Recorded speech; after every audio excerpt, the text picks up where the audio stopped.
Fucking what the hell is up? Welcome back. Custom OG. You know how we do it. You know the rules. You know what time it is. So let's get into this. You already know how we do it, motherfucker. You know how we do it. And people would tell you, yeah, gotcha, pull it up for you, call it back, oh man, you're not doing it yet.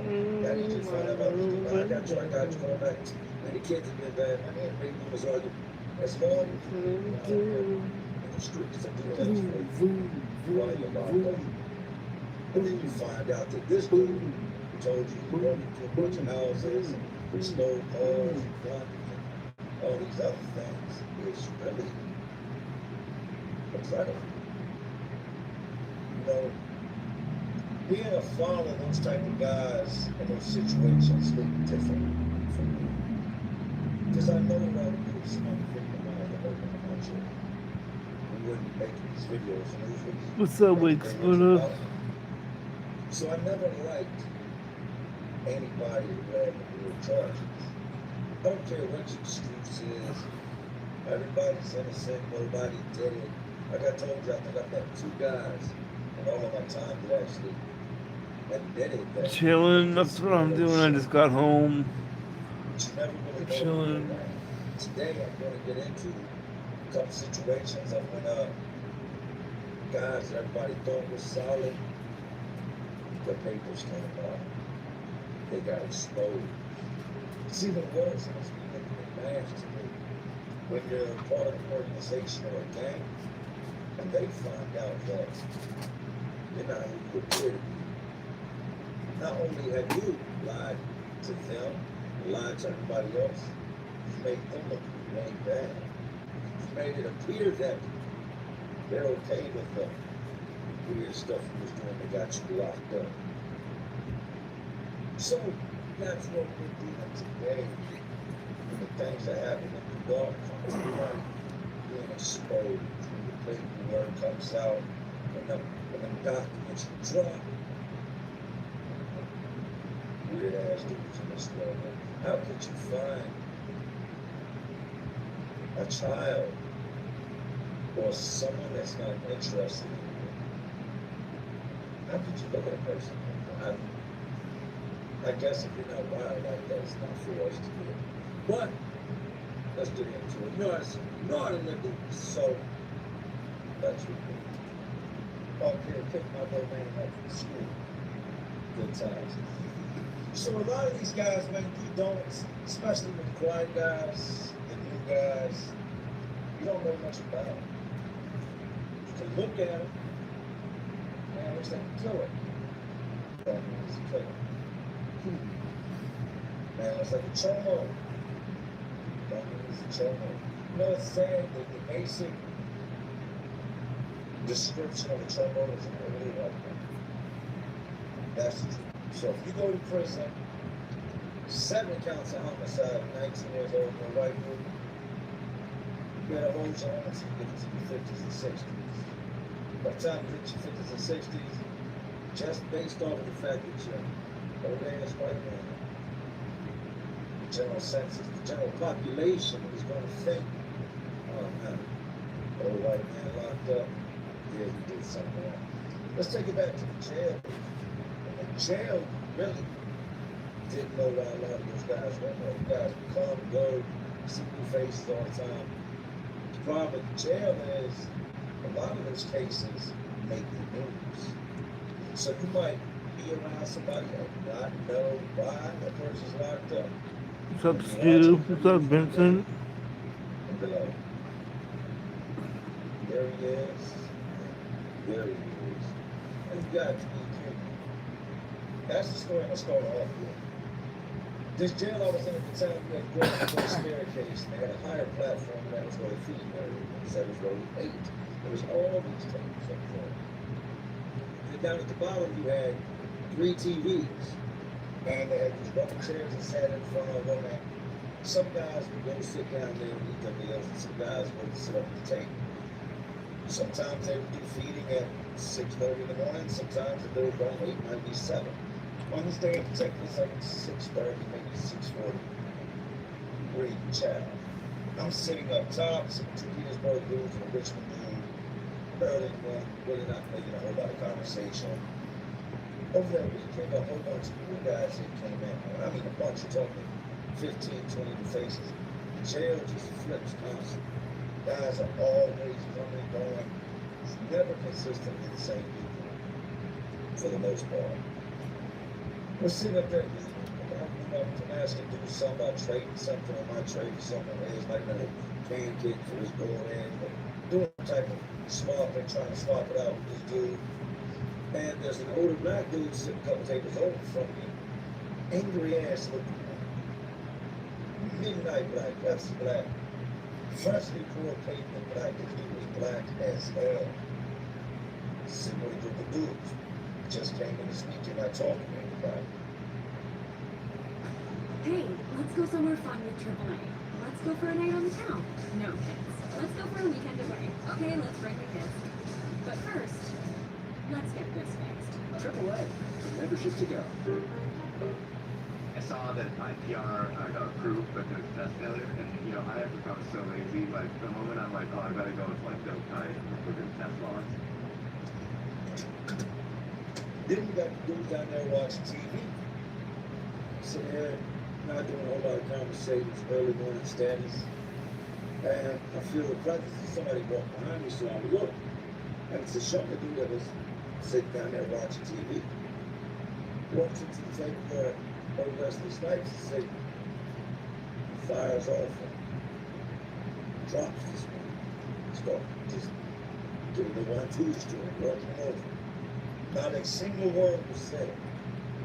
These two had never spoken with each other. Never had any interactions. At no point in time, this young dude just comes up here, just goes away on this dude. Guy to the floor, the dude gets to his feet. He's a good sized man. Grabs over the young man and just starts, you know what I mean? Like, put your hands on me. He starts beating on him. That's all up. We had a bar that talked about before the sand that bar became a big young, just big young dude, like 22, 23. Always bragging about the clubs, the females, the cars he had. Come on, bitch. You're a girl at a jail. You ain't living like that. Maybe he was, maybe he was. Sam was working his shift. Sandra didn't like the paperwork. He didn't like having all the officers in there. Things ran pretty smooth when he was an exit, but he didn't care. It's great to get on. Always now dust was blurred off, now he's come up this table. Hurt. Each one of the punches is doing damage. Sandler is 6'3", maybe 6'4", probably 260. Muscle body, big square head dude. Comes right over him, grabs over him, slings him. Doesn't got stop, man. He doesn't call him back up. Doesn't call them the officers, doesn't write nothing up, tells them, well, y'all go to y'all cell, that child's over. By now, we done all stood up, we're not going to fight because it's going down. We sit back down. Dudes rush over his tray, grab his little items on the tray, grab his milk, scavengers, they won't scatter food up. Dude goes in the cell, well, he goes in the cell. But I got to pop the young and cell, we got to sell them. Same with the old lady. Young's got a whole bunch of homeboys. It was something like you just attacked the old dude. He give us more heads up. You know, enough for why you attacked the old man. Such rooms. Tell me why this young's sitting down there watching the news, eating his jail tray, slopping down his swamp. And the story comes across the news of that man right there. And raped a young woman. And I mean young woman, I'm talking a child under the age of 6 years old. They would go on and talk about how this little girl was stuck in the hospital, was still from rape from the damage she sustained from the assault from this grown man that was carried out and carried through. I don't know how he moved over the girl. I don't know much more than what I just told y'all. But that young dude that was sitting down there was related to that boy. And as he sat there finding out what had happened to one of his family members, he hadn't been on the phone, nobody had contacted him. He found out from watching the news. And as he sat there in disbelief of what was taking place, he looks up his on TV, crying about the ordeal. And that man sitting there just eating his food like he didn't just violate somebody in the worst possible way. And young man outside his head. It was going from him, finally the old dude, I say old dude, man probably in his 50s, bigger dude, when he cut up. We go from him and that man fighting, the old man actually whooping the young man. So the young man telling all his homeboys what had happened, and he's standing in his doorway, snapping, crying, and he's got a good little squad of Pittsburgh dudes really talking about a part of him, with 8 to 12 dudes standing there talking to him, and they mobbed up, went down there, and this dude knew, he had to know this was coming. Just with him being in that weekend, he's observed the room, he's seen the people in there, he's seen the young stage for a little click, moving from him and them fighting to him and all his homeboys going down there, running up in that cell to the point that the cell was so proud of the dude stomping this man, beating this man, spitting on him, that there was other dudes that couldn't even get through the door to attack him. And as dudes started coming out of the cell, dudes that hadn't had their turn yet, made their way into the cell. To the point that Samuel had they came and killed that man in that cell. Blood everywhere. When I'm talking about crime scene, this is the definition of a crime scene. Dude's coming out with their knuckles split from his teeth. They pulled that dude out of that cell on a gun. They burned the doors, they burned the stretcher, put the board up underneath him, and linked him up on the gun, and pushed him out of there. This is no lie. As they were pushing this man out the body, they left a trail of blood from where he was leaking out of his body. They locked him and a couple of the other young dudes up and sent them off to the hole. And to me, that was happening. They should have killed that man. I do not know how much time the man went on to get. I've never seen him again, never seen Young again. They went to different parts of the jail. I'm sure they got put on keeping away list. But just like that, sitting there eating breakfast and you have no clue that you would eat breakfast with a monster. They didn't say the little girl's name, didn't show a picture of her, but I guess by the aunt being on the news channel and speaking up, my nephew sitting right there watching, I go, that's my aunt, which means do right. True story. Watch the ones you have around you, and more important, please, watch the ones you have around your children. Ever since Oprah dropped their Derby offers, something's changed around them. Now, I wasn't even going to tell that story. That popped into my head as I was thinking of Bash's story, but I felt that story. So, let's get into the next story. These are stories I don't really like telling. I don't like thinking back on the predators and the guys that we had around the times. Like I said, there is no special law here in Virginia for these guys. There was at one time a prison that they housed them in. Then they shut that prison down and they flooded all the other prisons with these weirdos, these sickos from all throughout the state. So at one point, we knew who a large majority of these guys were because they tried to put them in one building. One particular building just housed the sex offenders. They had their own door, their own canteen, like they kept it away from us. But over time, like anything else in prison, that fell apart. They started getting moved here, moved there, moved these guys, and everybody got integrated together.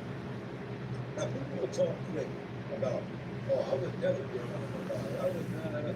If you haven't killed one, you haven't stabbed one, you haven't beat one up, you haven't done any of that, then miss me with all the luxury you're giving. The average man is not going to go kill that man, the crimes he committed, and throw the rest of his life away for that piece of trash. They beat him up, but he's not going to go over there and just take his life from him, because now he's going to spend the rest of his life. Again, it's not like the movies. Don't just get away from it. I told you, somebody's always watching, somebody's always listening. Very seldom you actually do something and nobody sees. And if you get caught, they don't go, oh, that man was a weirdo, everybody worried about that. No.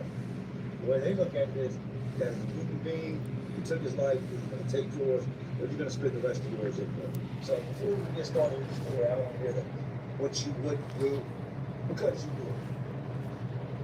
I talked about Shakur on my stories, right? Shakur was a strong-ass black dude. He got into it with these Spanish dudes out on the soccer field one day. Everyone chopped Shakur up because Shakur kicked the older dude in the shin, and dude just started kicking him in the shin. It was a crazy ordeal. Shakur had a son named Bash. Bash, let me paint the picture for Bash. Bash was maybe 24 years old, Asian and black. That was his race, that's his mixture. Although what type of Asian, you could barely tell it, but I knew this because he told the other guys that he had Asian.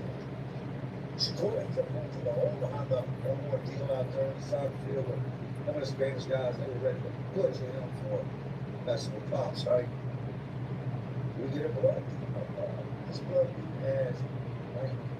Now, before we go any further, let me make this very clear, because I get this question a lot. Two gang members do background checks on their game. They will tell you, yes. Some of them do. Not always. Do they know 100% facts? Now I'm talking about over here. This being in Cali, I'm not out in Cali. Cali handles things the way Cali handles things. Over here, do they check into these guys 100%? No. Do they prove their entire history to find out what they've done in life? No. They're more concerned with having numbers. They're more concerned with, if the war pops off, do we have 20 guys, because those are 20 guys that have the paperwork, or we'd rather have 400 guys, and you know what? Not really worried about the paperwork as long as he's solid. That's what it is. Guys will tell you one thing, and everybody believes it. You just start rumor about yourself, and in due time, you don't have to say it anymore. You believe it. If I would have went to prison and right out the gate said, man, I got 3 bodies and a life sentence. If I say that to people over a period of 4 or 5 months, 6 years from now, what's Jay locked up for? Oh man, you got 12 bodies and 7 life sentences. The rumor carries itself. Guys will paint a picture of why they're locked up, and it's a lie. A whole lot of those guys that got bad charges, guys aren't just saying, hey yo, what's up man? Such and such, how you doing? I got a rack of bad charges. No, they're not gonna say that. They're gonna lie, they're gonna spin it, they're gonna paint another picture. Because at the end of the day, they don't want to play. They don't want whatever they did to happen to them, so they're gonna lie about the charges. Bash was a guy that had lied about his charges. Bash said he had a whole bunch of breaking and enterings. Bash supposedly stole a bunch of guns out of the house. Bash supposedly stole cars in the streets. These are the things other guys said about Bash. He was a quiet dude, not bothered a lot of people, did not kick up a lot of people.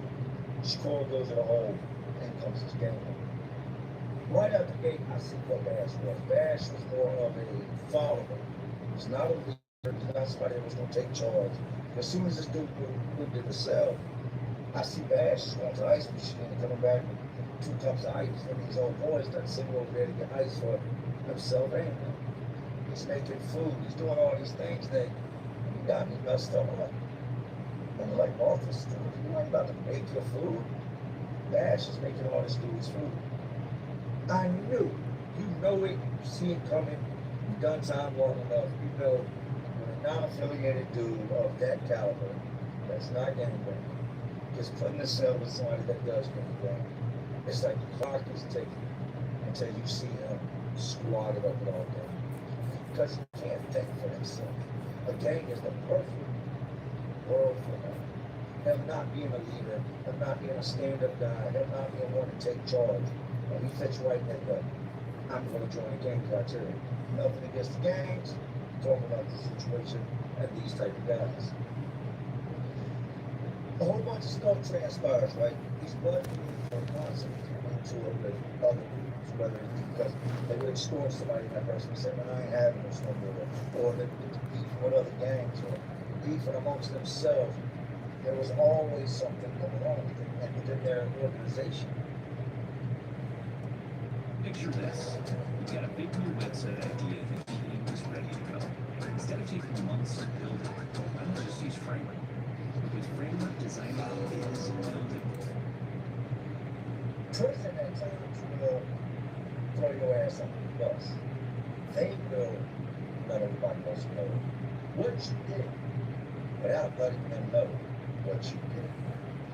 They put this paper on the bulletin board stating that RTOC policy, all sex offenders must be registered while in Department of Corrections, must fill out this form, this paperwork, known addresses, family members, prior to being released. They put this paper up there, they tell everybody on such date, counselors going to start calling in the sex offenders, and y'all going to fill out these papers until we've got everybody documented. When I'm telling you, you can see the worry in the room, and you knew instantly a lot of guys have been lying about their charges. You could see it. As guys walked up to that bulletin board, read that piece of paper, some dudes was like, oh shit, they got to throw your ass on glass. You not know who's who, man, all right? And then some guys would walk up and read the paper, and you could see the concern in their face. Like, oh man, it did so. I didn't steal cars, I didn't break their houses. I got bad charges. They're going to call me to the counsel's office in front of everybody, and they're going to know. And the way they do it when they do these type of things is, anytime there's something big like this taking place, and that's a big thing in prison, to have everybody that's got a bad charge have to go to the counsel's office and register, like calling one person after the other, after the other, after the other, because then you can sit there and go, pow, pow, pow, pow, every single one of them got bad charges. This day in particular, they started calling. Some of these dudes do bad people. Some of these dudes have been slapped up. Some of these dudes have been extorted. For the most part, each and every one of them at some point or another have been dealt with according to their bad charges. Bash goes ahead and comes blood. Kicks through the bloods, parlays with bloods, doing all this, doing all that, shooting, running all the blood calls, throwing up blood gang signs. 6 months has passed since he's been to sell this blood. He's now become blood. And now this memo's come out. The day comes around and they start calling these dudes in the counsel's office, fill out all these papers, define details of who their known associates are, where they plan on going on to, where they were living when they got locked up. Do they plan on staying in Virginia? Do they have relatives in other states? They want to keep track of these guys, starting with them being in prison with the most information about a person. As I said, they start calling them known offenders. Dudes are looking at them. Some more piece of shit. Look at it. Slide shit, take the shit. They call Bash. He doesn't come out the cell. He's in the cell. I don't know what he's doing in the cell. Watching TV, making old boy something to eat, picking cheese between his toes. Who knows? They come over the loudspeaker, such and such. Report to the counsel's office. You see everybody in the room that thought this dude was solid. Everybody in the room that thought, Bash broke a bunch of houses, stole cars, stole guns. Like, he's a street dude. What y'all mean, Bash? They call his name 2 or 3 times. He's still in the cell. I believe he had his headphones on. Somebody goes in there, gets him, hey, the counselor wants you in the counselor's office. For what? He knows for what, but he's got to play stupid. He's got to play like, although they was calling me in there for something else, I'm not like them other dudes, man. Yeah, I know the 15 guys that were there before me had sex offenses, and I was the 16th to get called in, but this was something non-related to anything they had going on. That's BS. Everybody knows they're strictly calling in sex offenders. If your name got called in there, you're a sex offender. He makes his way, and as he's walking, he's, I don't know what's going on. I don't know why they called him. No, I ain't mixed up. You know, this weird stuff these dudes got going on. Right? These dudes are tripping. Well, why would they call me? My counsel's office, knowing they got the sex offenders going in there, or make me look bad. She's going in about this. I'm just telling you, I'm a snap. This is what he's saying. Is he's walking down the stair, and there's this door that opens, and there's the counsel's office, another office, a little area they wash clothes, and makes his way onto the door. You got to do that in New York, they told me to now. He washes clothes. You pay this inmate, and he will wash your clothes. His clothes don't have to get sent off and washed with, you know, all the rest of these nasty ass dudes' clothes. Your clothes can be individually washed and dried by themselves for a small fee. He hears, eavesdrops, and constantly knows what's going on in that counsel's office because he's working right outside of it. Bash comes back out and tells him, no, man, they had something messed up with my paperwork she wanted to talk to me about. He was in there a while. Don't try me like that. Don't play me like that. I told you something messed up with my paperwork and it had nothing to do with this. And that's why she called me in there. All right. New York knows nothing. New York is right outside the office. I've been watching them dudes go in there, watch their file get pulled, watching every single last one of them fill out the same form, get asked the same questions. New York watching guys go in there and fill out the same forms and get asked the same questions. He's a sex offender. And before Nash can come out and go tell his cellmate what was going on, New York came from the laundry area and went down to where the bug was and said, look. And New York was a more of a quiet dude, but a dude that was known to push that blade. He kept one in the laundry area and give you the business if you wanted. So he could pretty much stay with you. He wasn't scared of no dang numbers. He went down to the blood dude cell and said, hey, look, I'm gonna let you know before the boy comes out of there and try to spin the bullshit on me. Your homeboy's a sex offender, man. He's straight up in that office right now, filling out the same paperwork that everybody else is running every day is filled out. That's what he's in there doing. Check into it, you got around you. Good luck to him. I'll holler at him, see what's up with it. Dude comes back, Bash comes back, makes that little announcement. Now they have my paperwork, mixed up, blah, blah, blah. Somebody's standing in the door, somebody at Bash is going to the cell either way. Somebody's standing in the door, watching put out there. Bash gets the door, he up, where he goes on in. And dude pushes the button. When the button gets pushed, the door closes. From all of us sitting down watching this take place, we know that if he just shut that door, two things are going down. One, he's about to hurt him, and he don't want nobody else to be. He don't want nobody to be able to see what he's up there doing. Or two, he wants some privacy while he hollers at this man. Whatever they talked about when the door was closed, they talked about. I'm assuming, you know, confronting him about why you going to the counsel's office, filling out sex offender paperwork. Like you told us she was locked up for this, this, and this, and this. Now Bash ain't no small nigga, he's 24 years old.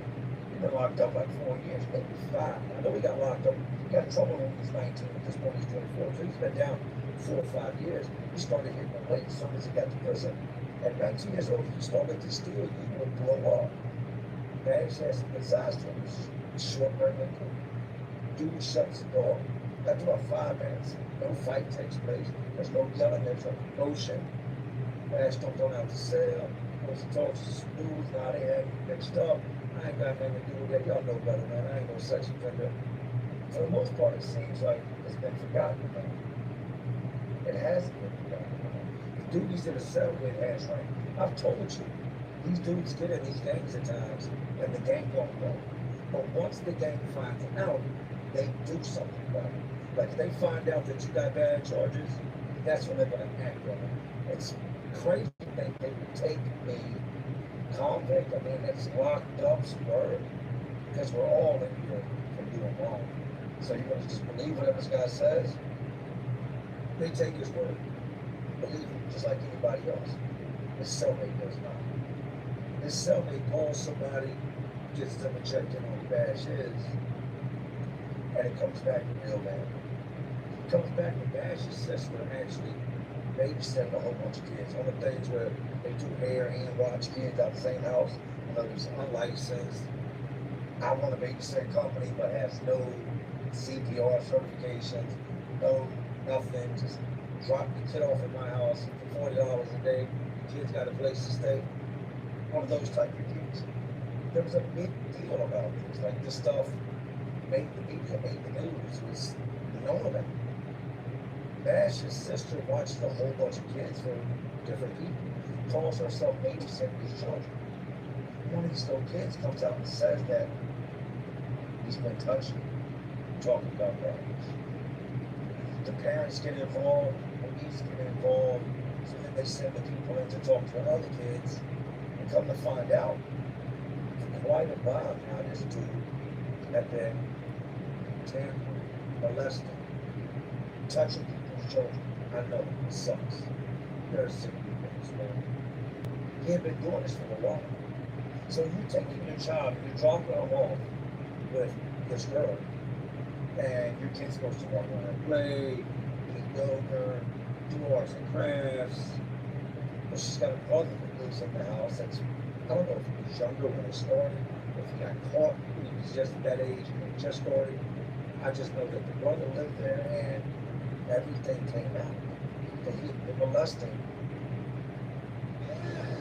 Lee Clark is Carl's Jr.'s Western Bacon hand-breaded chicken sandwich. All white meat, crunchy, tangy, and just $5.99 for a limited time. No plucky wagging house clowns or that angry redhead to beat that. Only at Carl's Jr.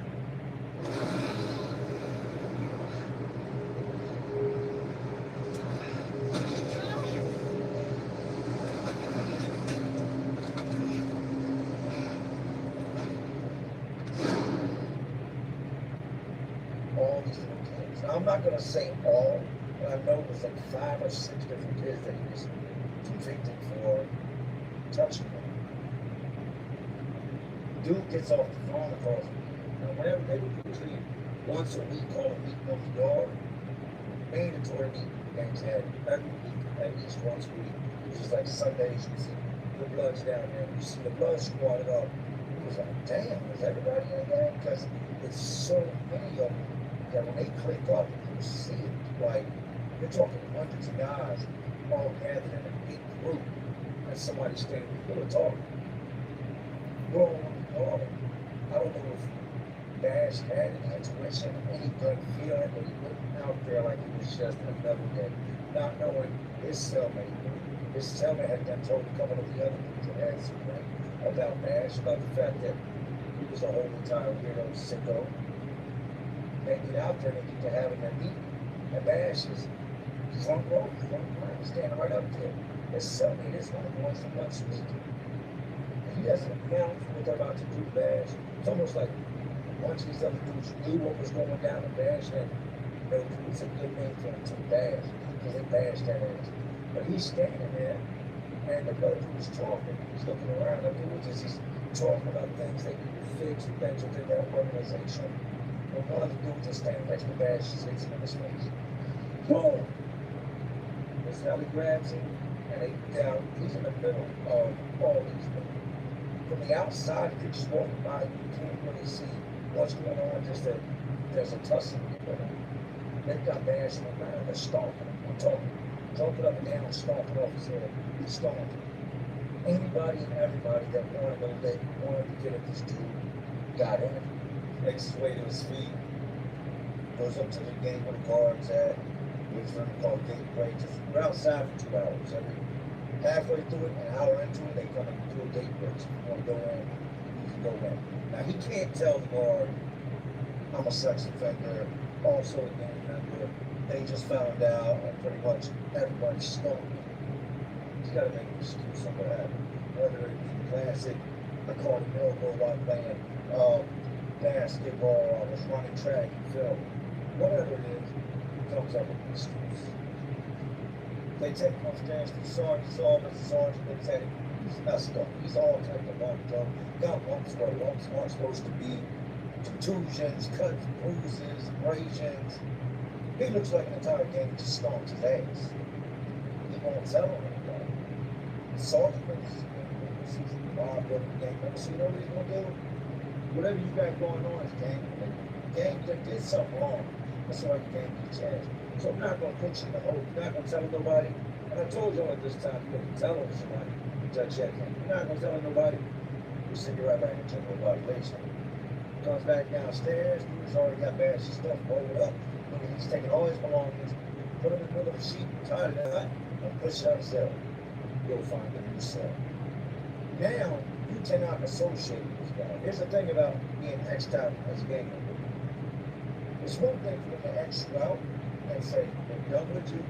It's another thing for them to X you out and still not like you. And you tell the rest of the population why they're locked up because you're violating a whole bunch of children.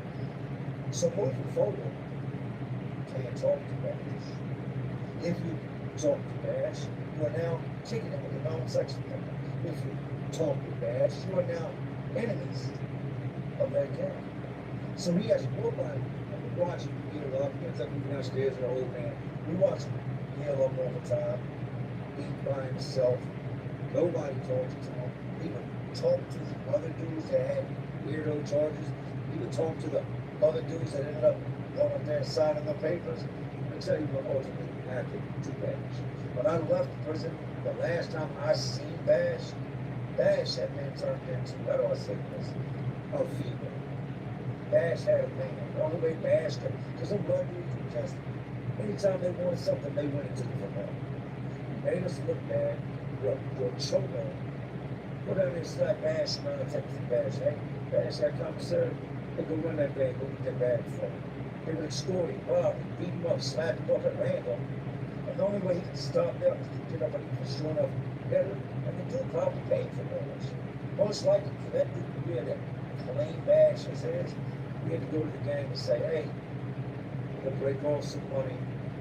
She's mine. I said it. She's mine. Leave her alone. Don't rob her no more. Don't beat her up no more. She belongs to me now. Here's $150,000 so we got X'd out. Then we got If you have CloudFresh, ReadyCal, or SSI, you may qualify for a free iPhone 11, plus up to 10 gigabytes of data every month. Your application takes 2 minutes, and shipping is 100% free anywhere in California. Phones are limited. Visit airtalkwireless.com to see if you qualify.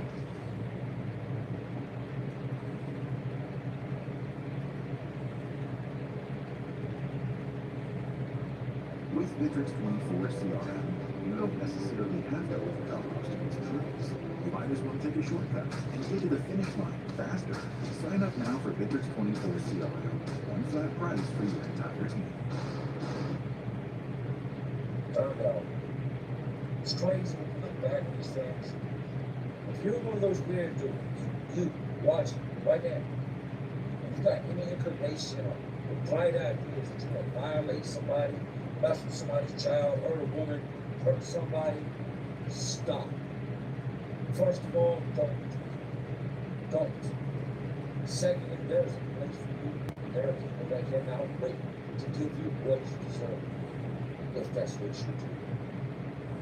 These are the things you're gonna deal with. Who wants to be anywhere near a person who's done something like that? Not me. They didn't tell me when I was young to commit crimes, that when I got locked up, I was gonna have to be around everyone. Not just guys that break in cars, no. It's not just stick-up kids, no. You're gonna be around the worst of the worst. I guess it's fair to say what goes around comes around. Because the same thing that got Bash locked up, ultimately became his life. It ultimately became what he would deal with day in, day out. He went from being the victimizer to being the victim. He thought he was going to be this tough guy, put on his persona, lie about his charges, join this gang, and then they found out. And then it ended there. I know you're going to a lot of time. And y'all can judge me, say what you want. Lord willing, I hope that he's still going to everything that he deserves at this day. I don't enjoy doing these type of videos. I don't like talking about children being harmed, women being harmed. But the reality of it is there's some sick, twisted people in this world. People that do not look at children the way that we do. I love doing stuff for nonprofits. I love doing stuff for my kids, other kids.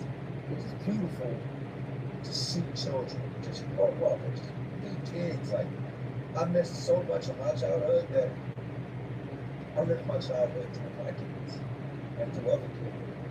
It's a beautiful thing to see them be kids, but to think that there's somebody out there that looks at the kids differently than I do, it's beyond disturbing. And it's warning to anybody watching, whoever has had that thought or thinks they're going to do something like that. You've got something coming to you. Keep going, and you will get caught. And I hope that everything that Dash got, Dash is getting, you can as well. They say only God can judge me, right? No. Maybe you ain't never heard of a judge or a jury, because they judge as well. They ultimately will decide what happens to you. Anybody's watching this and knows Bash, what is a Mason's Bash? Bash, you're a piece of shit and you're where you belong. People watch your children. Don't just take the kid, drop them off anywhere because it's $20 cheaper. That's what you can afford. Can you afford to go through the rest of your life knowing that your child was hurt and victimized because that was what you could afford? That was the cheapest route. I know everybody ain't got money, but you make sure that your kids are in the right hands. You make sure that you know who comes and goes and where your children are at. That's not something you jeopardize or you risk. It never gets easier. But anyways, these jails, the tech centers, these prisons, these facilities, they're all just crazy world inside of a already crazy world we live in. And that's all the ways I know what I'm doing. Just trying to keep you entertained. Are you not entertained? And like always, this is Jay Williams, Let's Live Life. And to all my real ones and awesome real ones watching, y'all still watching me. You know how to do it. So long.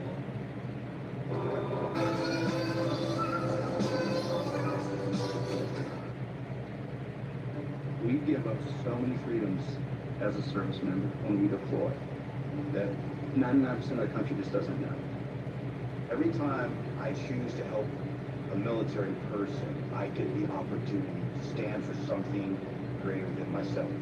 The military lifestyle is still so relentlessly challenging. We need as many people as we can, all hands on deck, to make sure that we're taking care of these folks, because they're taking care of us. One of the things that drives me to this type of work is just being able to influence a bigger impact, and having this new role is definitely an opportunity for that.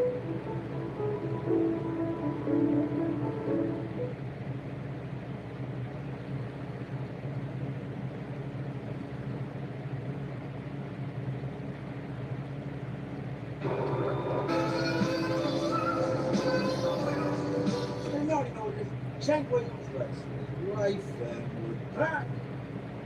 What happens when they transfer a bunch of weirdos to prison where they're safe? To a prison where guys are looking for something to eat. To a place where guys have victimized so many others and so many of their own kind that they're more than welcome in these type of guys. We're going back and forth with each other. Violent offenders, not with funny charges. And now another prison gets shut down. They send a whole bunch of these weirdos to a prison they would never ever imagine they would end up with. The guys that ain't never going home, guys that care about them just as much as they care about the average rock on the ground. This is Charlie's story. The man that got caught with all this stuff pertaining to kids. Thought he could fly below the radar. Well, these guys, if you watch close enough, for the most part, I'm not gonna say all of them, but a large majority of these guys, if you watch close enough, you can see the signs. You can pick up when there's something wrong with this man. You can pick up on the fact that he's a weirdo. Guys picked up on these guys real good.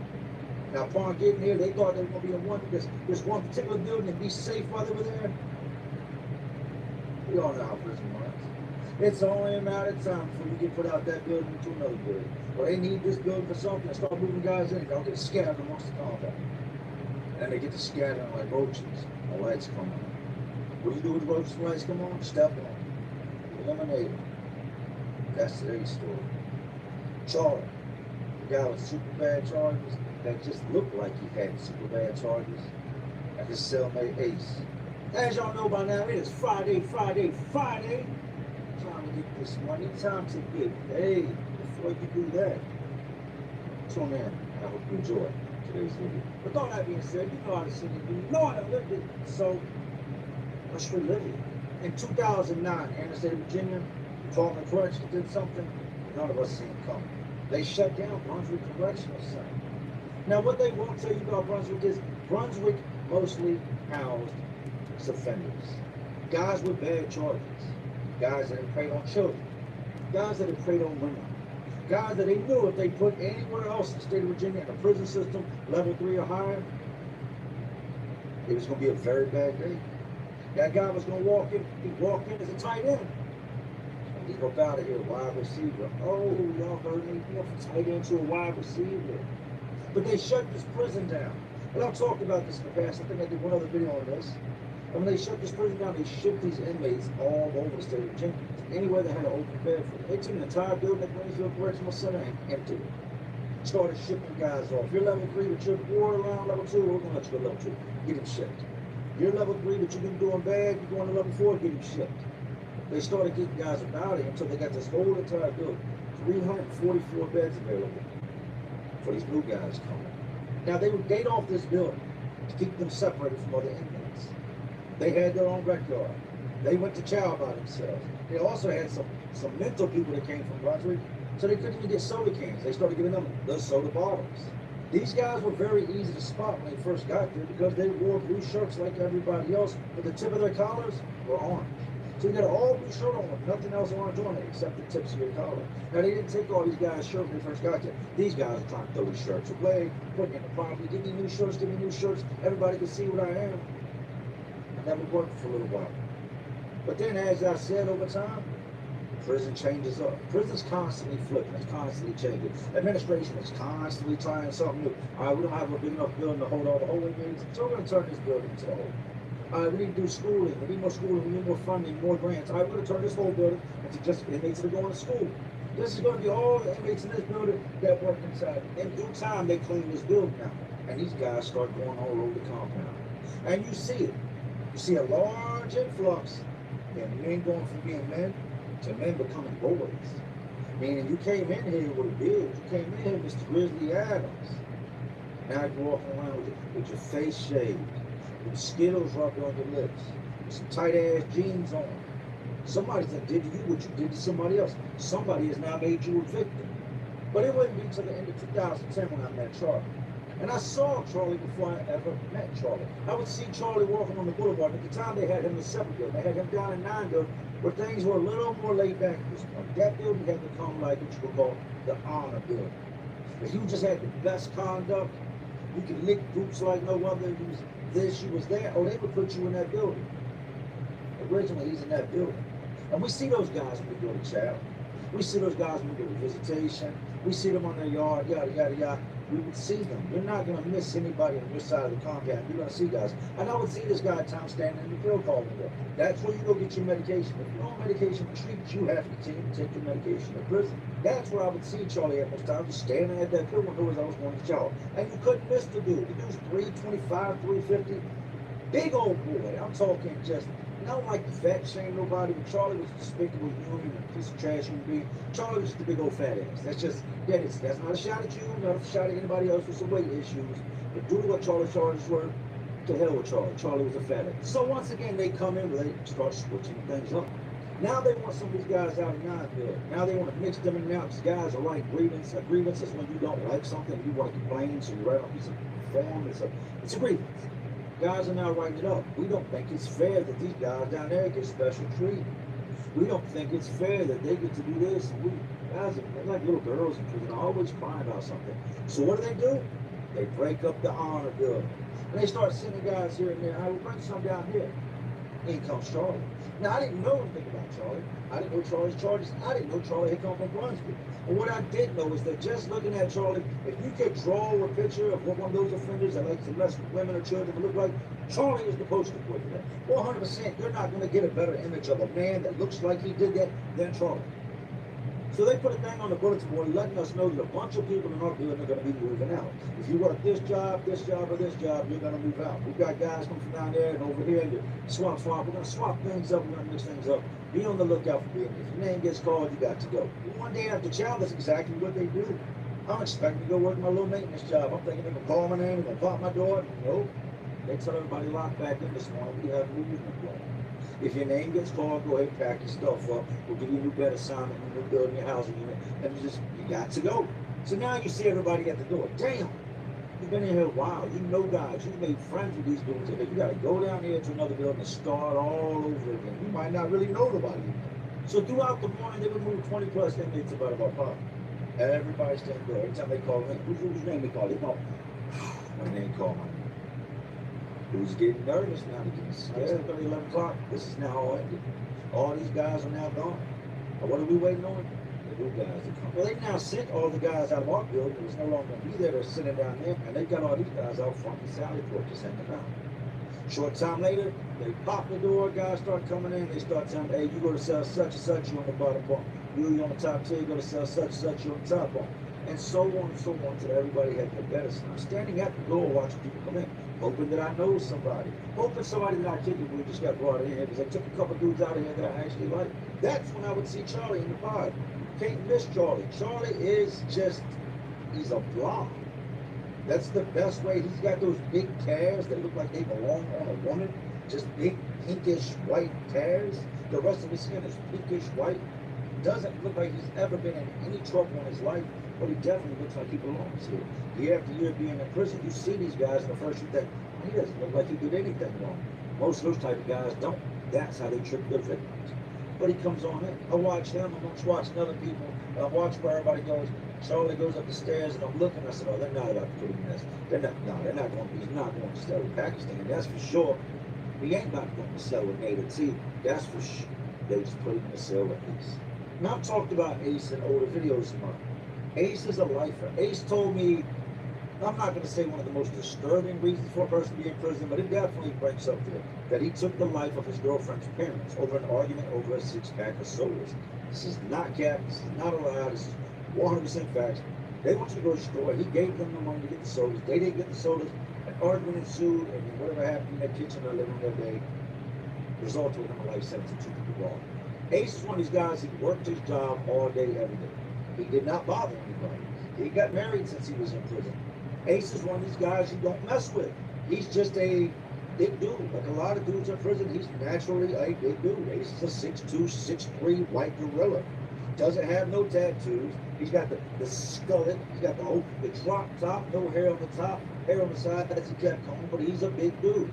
Fake teeth up top, real teeth on the bottom. Just, he's not the type of person you would walk against in a fight. He's just not. You ever seen somebody that's hands are just calloused? And they ain't done nothing to them, ain't been punching nothing, ain't done no serious labor. 20 years later, their hands are just still calloused. Most of this man's hands are calloused, which I don't know if he did. Push-ups on his knuckles, what the case may be. I watch the cell door pop. Charlie goes on in there. I don't see Ace. No sooner you would step in the door would shut the door back behind you. So you step in with your bags, hey, what's going on down in your cell? They slang, shut the door, now it's going to be what it's going to be. A little bit later, they call movement. Guys that got settled in, going on back about a normal day, I go on to work. I come back in there evening about 4:30, 5 o'clock. This is when I really get a chance to, now the pod is opened up, guys are moving around. The penitentiary is like a small city, and I'm looking around at all the new faces, really trying to get a grasp on all the guys that left, and who are all these new guys that came in. I look at the doorway, what do I see? I see old Charlie. You got Charlie on the top tier, standing there skinning in the room. You got Ace down here watching TV. Ace had his own TV. But when sports are on, he would come out and he'd watch the pod TV because that's the big 36-inch TV. Big 36, doing big things in prison with the 36 bubble TV. You see Ace sitting out here and you see Charlie standing up there. Now, Ace didn't talk to a lot of people. The only reason I ever really talked to Ace is Ace used to have a dude in the cell with him that I kicked it with. And then that guy got transferred many years ago. And then me and Ace were just talking fast. So that would be one of the next times I seen Charlie, just standing in that doorway. Now, as we progress through the weeks, prison's almost like a fast forward effect. You just, time really doesn't exist, but it does exist. But at the same time, time kind of just passes. Right? We move on forward. And what I do notice is that Charlie never talks to Ace, Ace never talks to Charlie. They would go in their cell when they had to go in, and but you would never really see them intertwine or speak when they're amongst each other. After about a month or so, these guys being in the pod now, we start to hear rumors. Guys love to talk, and you got guys that work over administration that can get a hold of your charges. Oh yes, Lord, please believe they can get a hold of you. You're going to hide, somebody gonna dig into you. If somebody don't call home, somebody will find out why you're in here. It starts coming back on different news in this building. Not just my pod, but all 4 pods in this building. 4 stories high, 4 different pods, 344 men. There's a lot of things I don't like about prison. One of the biggest things I don't like about prison is the facts when it comes to it. Guys will hear something, he'll tell this guy, he'll tell this guy, he'll tell this guy. By the time it gets to you, it could be further than the truth. It's not real. But we start to hear rumors on all these different guys in the pod. Yeah, he's a weirdo. That dude right there took a woman way back in the day.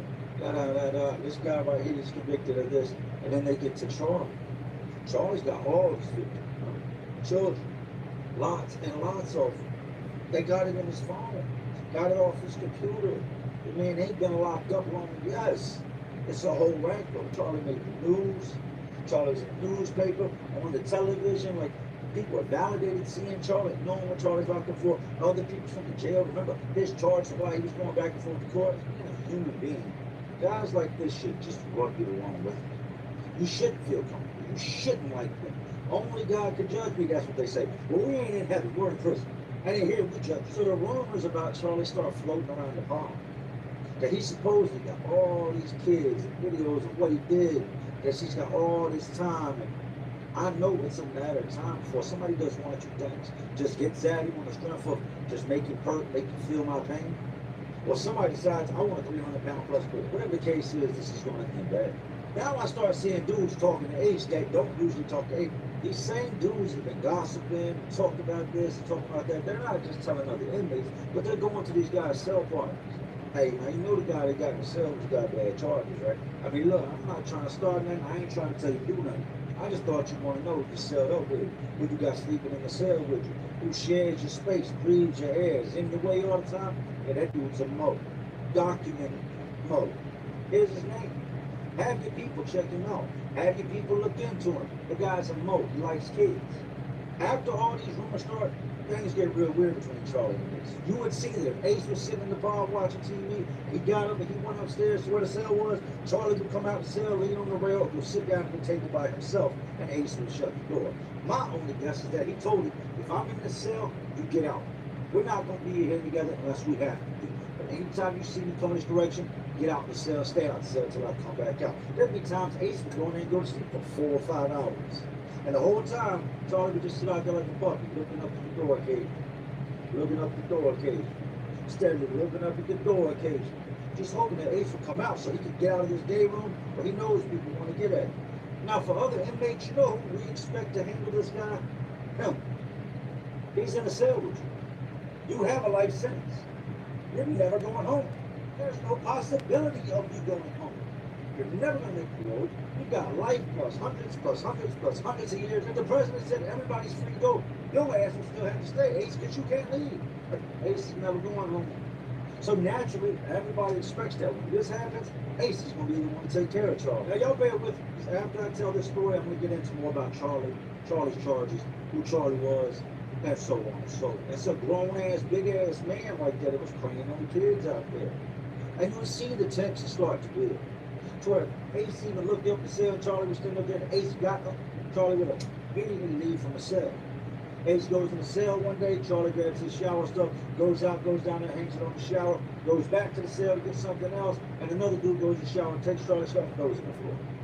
He walks over there, hey, I had my stuff hanging up there, dude bases up one, gets in his face, shoves him, makes the whole scene, calls him a cholo in front of everybody.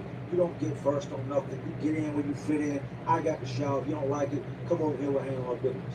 He picks his stuff up, goes, sits down in the day room, looking all embarrassed, looking scared, and just sits there. Dude goes ahead and takes his shower, comes out, now the shower's open. He yells to his homeboy goes to get in the shower, and now Charlie just sits down there with his stuff. Can't get in the shower, I don't feel bad about it. Charlie, the next situation I would see would play out over the phone. Now, we had phone lines in prison, meaning you don't just go get on the phone. Especially if the phone is hanging. If the phone is hanging, that means somebody left it hanging for a reason. When it's hung up, that means it's free to use. If that phone was just dangling, you know that somebody either walked off to get something. Hey, write this number down real quick. I'm going to my cell, grab this video. You leave the phone hanging. But somebody's done with their phone call. Hey, I'm done with the phone. Jay, you got next to the phone? Yeah. Leave it hanging. I'll be there in a minute. They hang. Letting the next person know his phone is still in use. Don't take it.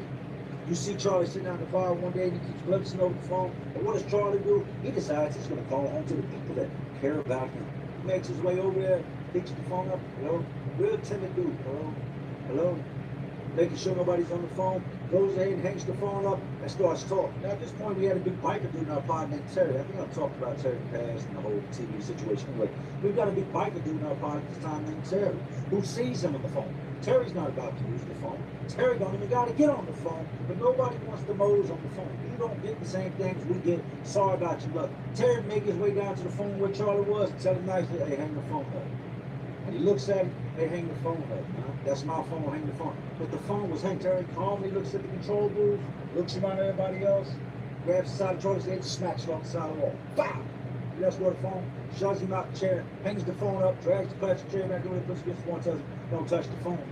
At which point, Terry makes his way back up the staircase and back to his cell. He just split the Cholo's head right off the side of the wall for using the phone. You don't get to use the phone. No, we don't care who you call. You don't get to talk to other people. Once you cross that line of hurting a child, hurting a woman, doing anything in that category, nobody gives a shit about you. As we know, it always ends bad. The rumors about Charlie just continue to spread. To the point that if you ain't heard the rumors about Charlie, you just ain't listening. Mind you now, there's some other guys that got sitting here. They've already packed up and got out of here. There's two left. There's Charlie and there's an old man who volunteered. It gets to a point now where Ace is starting to talk to people he usually don't talk to. Hey, come here. What'd you say he's locked up for? They put him in my cell. I'm bothering nobody. Just here trying to do my time till I don't wake up no more. I didn't want to put this in the cell. Me, they know better than put it in the cell. I'm a life. Never going home. Got no reason not to do whatever I want to do. What are they going to do? Lock me up some more? I'm locked up. And he would get into conversations with people about Charlie and Charlie's charges. To where the story just got worse. And got worse. And got worse. Now, Ace wasn't no booty bandit type dude. He wasn't nobody that wanted to. Charlie, he's not into that. Now, I think I told y'all earlier, Ace got married early on in his bid. Met a woman, and this woman had kids, whatever. He married her. But he never had any kids of his own. But he does have nephews and nieces. Now they've grown up. So he's got cousin this, cousin that, but no actual children, no biological children of his own. But everybody knew that the man was very close to his family. His family would come see him once a month. You see him go over on Sunday, big ass man sitting there with his iron jeans on, big ass shirt on, arms all swole up, and he's an older man now. Sit there, and that's when you would really see him start to branch out, talk more, open up, actually smile. But what you noticed in them going over there is a lot of time when they came over with younger kids. Now, I don't know who these people are. I don't know if this is his sister, his cousin, his neighbor. I don't know who these kids are. But I do know that when Ace would go to visit them, there are a lot of times there'd be 1 to 2 kids in the visit room and talking with him. And you would see in the way that he played with them that he loved the children. He would hug them, laugh, joke, ha ha ha ha, play games with them as we sat at the tables in the visit room, and then it would end. When you've seen these things happen, you can almost predict. If I had to be a betting man, how this thing is going to end up. So Charlie ends up getting a visit with his mother and father at the same time that Ace gets to visit with his people on a Sunday. Now, when they come back, you can see Charlie comes back before Ace, and he comes to that door. I don't know if you know what terror looks like, fear looks like, or just the uncertainty that you know something's about to happen. That's the best way to describe the look on Charlie's face when he came through that door. He didn't even, you're supposed to come in and check in with the control bar. Like, hey, look, I'm back from visit. His name's such and such. I'm going to pop myself. He didn't even check in with the control room. He just went up there to where his cell was and started waving his arm. It wouldn't be after he's in there maybe 10, 15 seconds. You see him start bringing his stuff out the cell, sitting in front of the door. Looking as happy. He just came back from the visit room. Why is he packing his stuff up and moving out the cell? And as he's doing that, you look over the door and you see the door slide. Clang! And you see Ace come through. Ace doesn't stop the control booth. Ace unbuttons his shirt, takes off, drops on the ground, and shoots straight up the staircase. Now at this point, Charlie's still in the cell packing stuff up. You see Ace go up in front of the door, take his foot, move the stuff from the front door, step in, hit the button, and before the door can fully close, you see him grab Charlie, you see him go in. Now I can only assume what he did to Charlie in that cell. From the sounds of it, it sounded like he was using Charlie to break down walls. It sounded like he touched every spot in that cell with Charlie's body. It sounded like he punched every part of Charlie he could punch. And then there's a difference between a punch and a head bouncing off of a concrete floor. You know the sound. It's just a hard thump. No hollow, no none of that. A thump. Like if you drop a book on the floor, that's what it sounds like when the head bounces off the floor. Ace is up there and he is trying to kill this boy in the cell. I'm talking about this goes on for the better part of a minute and a half, 2 minutes. To the point at one point it stopped. He's beating on Charlie and you hear this dude screaming and yelling and scuffling. At one point you see him come to the door, you see him get snatched back from the door, and then you would see Ace move by the door. There's a long, elongated slot in the door where you can see through. We're in the day room. Everybody's now trying not to draw attention because we more or less want to get these guys coming to him. But they're also still looking. And the guards, they pick up on this. They're trained to watch us. Because if there's something going on in here, all they've got to do is look. And if everybody in here is looking in one direction, what's the guard going to do? She's going to, where are they looking? And she's going to look in that direction until she can pinpoint what we're looking at. Meanwhile, Ace is still up there and he is destroying this. Ace continues his assault in the cell. And it comes to a point where we see the guards starting to come in and Ace hits the button and comes out the cell. One of the first things I noticed upon Ace coming out the cell after this beating that lasted every bit of 2 minutes, if not longer by the time it was over, is that his shirt was ripped in the front and there was blood running down the side of his neck. Blood on his shirt. Blood on them big callous hands of his. Blood on his arm. He had blood throughout the front of him when he was beating on this dude. And when that door slid open, you could see it. It wasn't just on the ground. It wasn't just on Charlie. There's splatter on the walls. You would take a towel and hang it up over the ladder. When you climb up the bed, there's splatter on the towel. I don't know if this man's alive or what's going on, but I know he just gave the number to him. He steps out the cell with his shirt ripped, and the guards are coming in. They're coming in. They're getting locked down. And he goes ahead, he puts his head against the wall, and he puts his hands behind his back. More or less knowing that they're going to lock him up, knowing he's going to what we call jail, a.k.a. the hole. No sooner they get Ace out of there, they're calling for the nurses. Nurses come running in. Sergeants come running in. Lieutenants come running in. They get Charlie's big ass, and they're in the cell. At first, I thought Charlie was up out of here. I thought he was done because how long they were in the cell. Usually, if you're in bad shape, they try to get you out of the cell and over to medical where you can be properly treated as quick as possible. But no, they're in the cell up to 10 minutes. You don't see Charlie, you don't hear Charlie, you don't hear no noise, you just hear the nurse yelling at the other nurse to do this. There's more nurses coming in, they're bringing supply bags, they're cleaning this up, they're cleaning this, they're doing all these different things in the cell, and eventually they come in with the gurney, and it takes an ass load of these officers to get his big fat ass on the gurney, and really out. They go down into the tier, the door opens, they go through, they go into the elevator, they take them to the ground floor, and off they go. As the hours would progress, guys would come back from the visiting room and be like, yo, what Ace said? And Ace just came back, snapped out about killing Charlie, and said, I already knew this was going on. What do you know that we don't know? Because all we know is they went to the visiting room and came back, and Ace going to sell about took Charlie's head off. Like, they sitting in the visiting room. Ace sitting there with his family, and I guess he looked over and seen Charlie looking at the kids that was with him and took offense to it.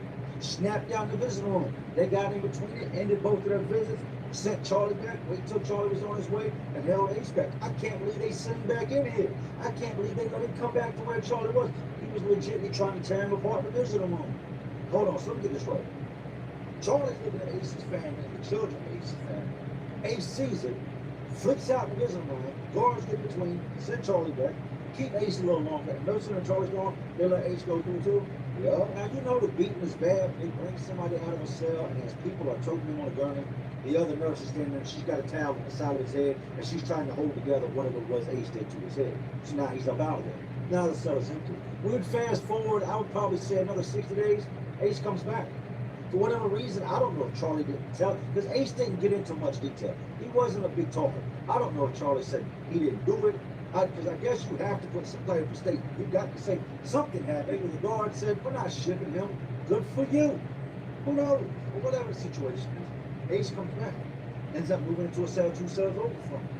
Charlie, I don't see it getting on this period. We fast forward 10 years. My dumb ass has been doing great in life, amazing in life, and decides to take the police on a high-speed chase. I'm an idiot at times, okay? I'll admit it. I'll be the first to say it. I end up going back. This last time, right before I come home, I end up in a dorm environment. And I look up one day and I'm looking around and it's just the same old guys in here. But this is the same day I get in here and I come across the face I had seen before. It's Charlie. Except now he's got this scar you can see through his head. Well, it looks like they tried to move apart the back of his head. It's this big ass round scar on the back of his head through his hair. And now he's got super, super long hair, right? And I'm watching him, and I tell dude I know real quick, I said, dude's a weirdo. I watched dude Ace damn near kill him up Greensfield. He's a whole time. And as I've told y'all, Charlie's still in prison. Charlie would do his 8 years. And I've read all this. YouTube struck my video down. The first version of this video, there's so much more. That's why I kind of had to dumb it down, dumb the violence down. YouTube, I don't know if it was because of his picture, I don't know if it was because of his registration, because of his name, because of him putting up court case details. I don't know why they struck the video down. So this is the second time I've done the video. But when digging into Charlie, this would be what I found. Charlie was convicted in 2010 for having over 300 plus videos of underage children on his computer and his phone. These people had done a sting where they were checking certain places, I'm talking about on the internet, and these peer-to-peer, this is what it said, it was a peer-to-peer sharing type of site where they typed in keywords. If your ass had ever Googled or looked up anything like that or typed anything like that, you were going to come up. That's when they start finding these videos that he's sending and receiving, sending and receiving. So then they get a search warrant for his computer, they get the permission to watch his online activity, at which point they realize this man is very, very active in purchasing, distributing, sending, and playing a part in the videos that pertain to young children. Charlie was subsequently be arrested.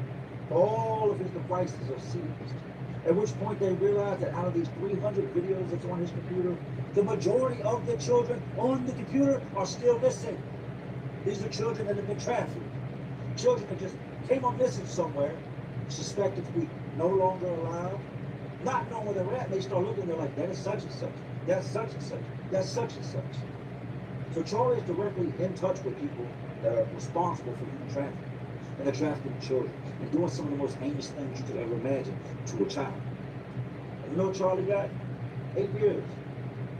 Here's my point of view, right? This is my way of thinking of this. If guys like Charlie didn't exist, there wouldn't be a market for this. There wasn't a market for this, those kids would still be at home. Justice wasn't served with Charlie 8 years. Now they did civilly commit Charlie. I've talked about what civilly commit is. They did it with another guy in one of my stories. At the end of his sentence, when he was supposed to go home, they stepped in and said, no, we're not letting you go. You're sick. If we let you go, you're going to go out and do this again. We have to protect society. They only held him for 9 months after that, at which point he was released. He would be out less than a year. I think he said 11 months. Before, not only was he back to the videos, purchasing the videos, distributing the videos, but he was now reaching out to people that he thought to be children and underage minors, only to get caught up in a sting once again and sent back to prison. Except this go round, 31 years is what Charlie did. He got 8 on his first go, 31 on his second. And I can only hope that wherever Charlie goes, he runs into another ace. And as long as Charlie's in prison, the world is a safe place. Now, as I said, I had to take a lot out of this video. I wish I could just upload the original version of it, but they were not having it. There was some other incidents that took place with Charlie as well that was a little too rated R for YouTube, I guess. People watching kids. That's not to say that if your child has ever been a victim of something like that, it's your fault. That's not what I'm saying at all. I'm just saying, do everything you can in your power to watch your kids. These guys exist. Monsters are real. When it comes to them and their urges and these things they want to do, it always ends bad. There's no good ending unless you catch him before he ever does it. And I ain't telling you to take the law into your own hands, but something needs to happen. I live in a great community, a great neighborhood, and because of knowing about these type of men, kids don't go riding their bikes without me. My kids aren't going anywhere without me. I don't know if I could live. One of my kids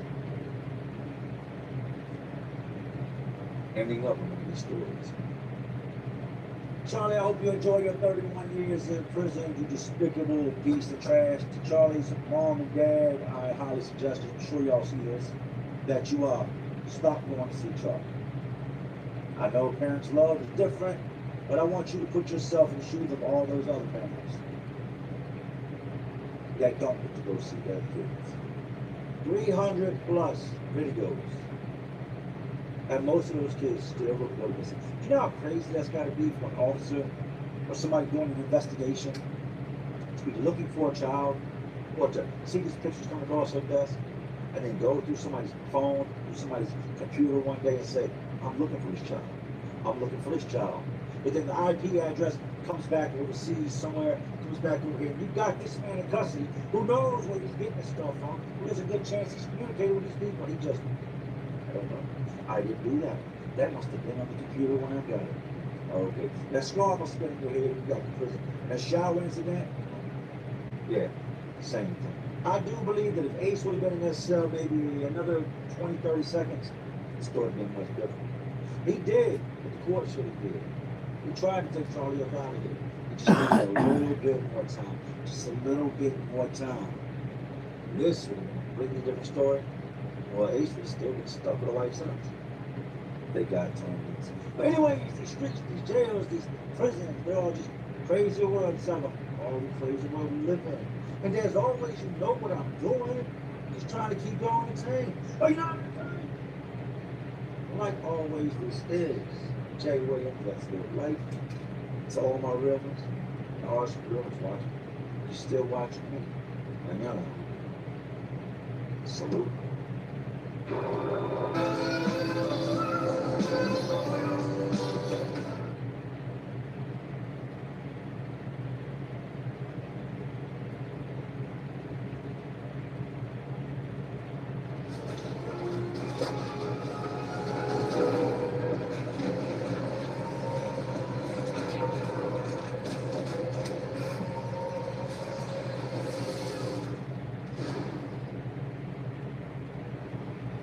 Nobody plans for this moment. It starts as something that's supposed to help, until it's the only thing in the world. 1 in 30 Americans live with open radiation. Most never plan to, but this moment, you can take back control.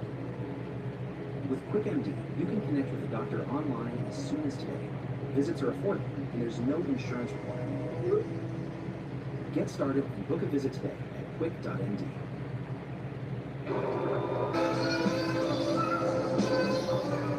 Man, y'all know this. Jay Williams, Let's Live Life now.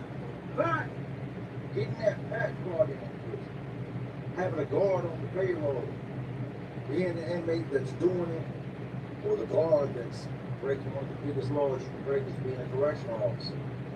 Ins and outs, the good, the bad. Today's story is a crazy one, to say the least. But a guard that just didn't know when to stop. And when he did want to stop, inmates had other plans. But you think you're gonna bring that in here and bless us and we flood this place and make all this money and live somewhat comfortable, and now you wanna turn it off? No, it don't work that way, champ. If you're a guard who gets yourself mixed up inside of that, the protection you once knew is now gone. Because you can't run to your officers, your buddies, your lieutenants and sergeants, whoever it may be, and say, hey, they want me to bring some more and they're gonna do something bad to me. I told them I don't want to no more, but now they're gonna do something bad to me. The first thing they're gonna do is ask you what you brought in, and you're going to jail. If you do find yourself in that situation, let it be. Leave it alone. Give your time and come home. And if your guard is working a shift, you just feel like this ain't enough money, don't do it.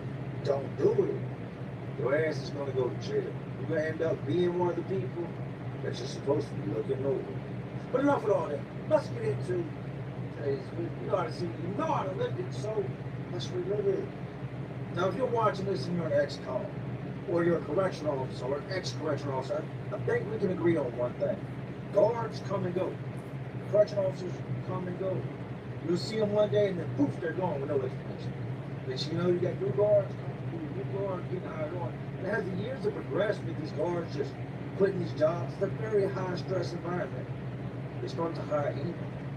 Pretty much, if you could pass the background check and a couple of things and the age requirements, and you got a job. I've seen them all the way from 130 pounds all the way up to, yeah, somebody get that man an oxygen machine. He shouldn't be here. He should be on dialysis. But nonetheless, the guards come and go. I've been in some places where you had guards that were legends. Oh, that man's been here 20 years.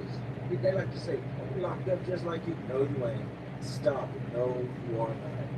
And them ones that have been around that long are either going to be really cool or super, super nice. For some reason, it's like the good guards never really had. The guys run them on.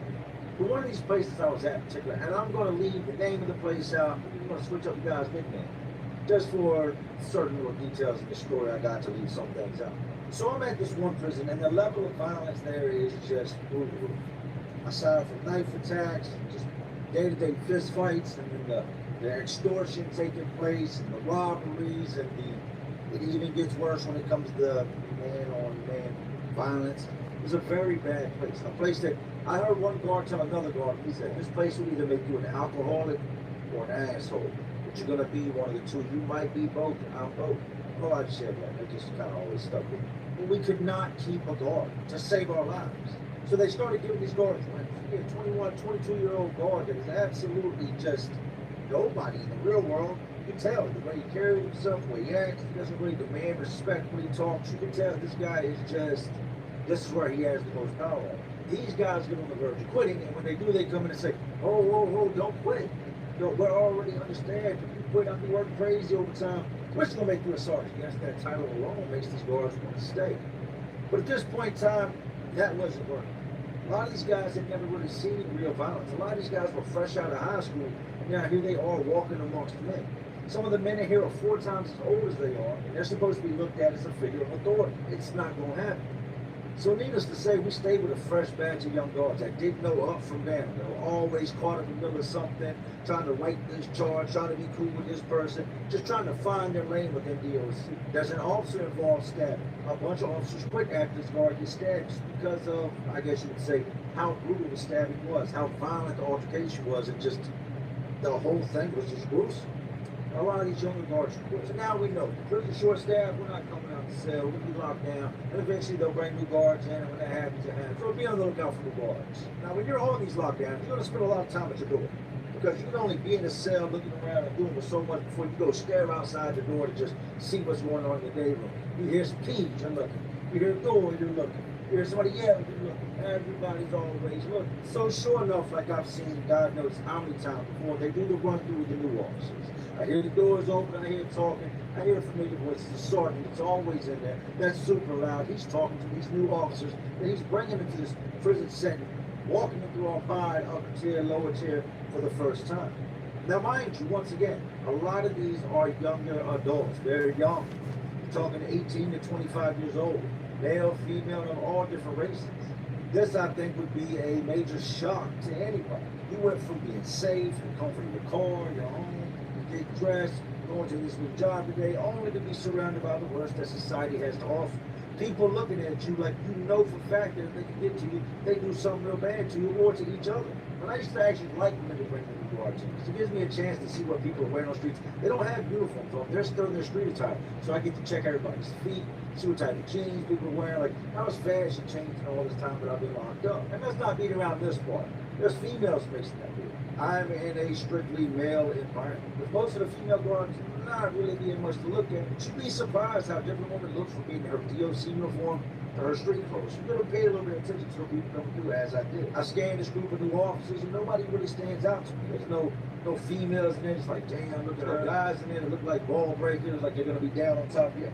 Everybody's young for the guys. You at the door yelling at them, yelling at the females, just trying to scare these guards. You got the sergeant walking with them. He can quickly shut this down, but I think this gives him a chance to see how his officers are going to act under stress. It's just crazy. Guys kicking the door, banging the door, and yelling crazy things out these new officers.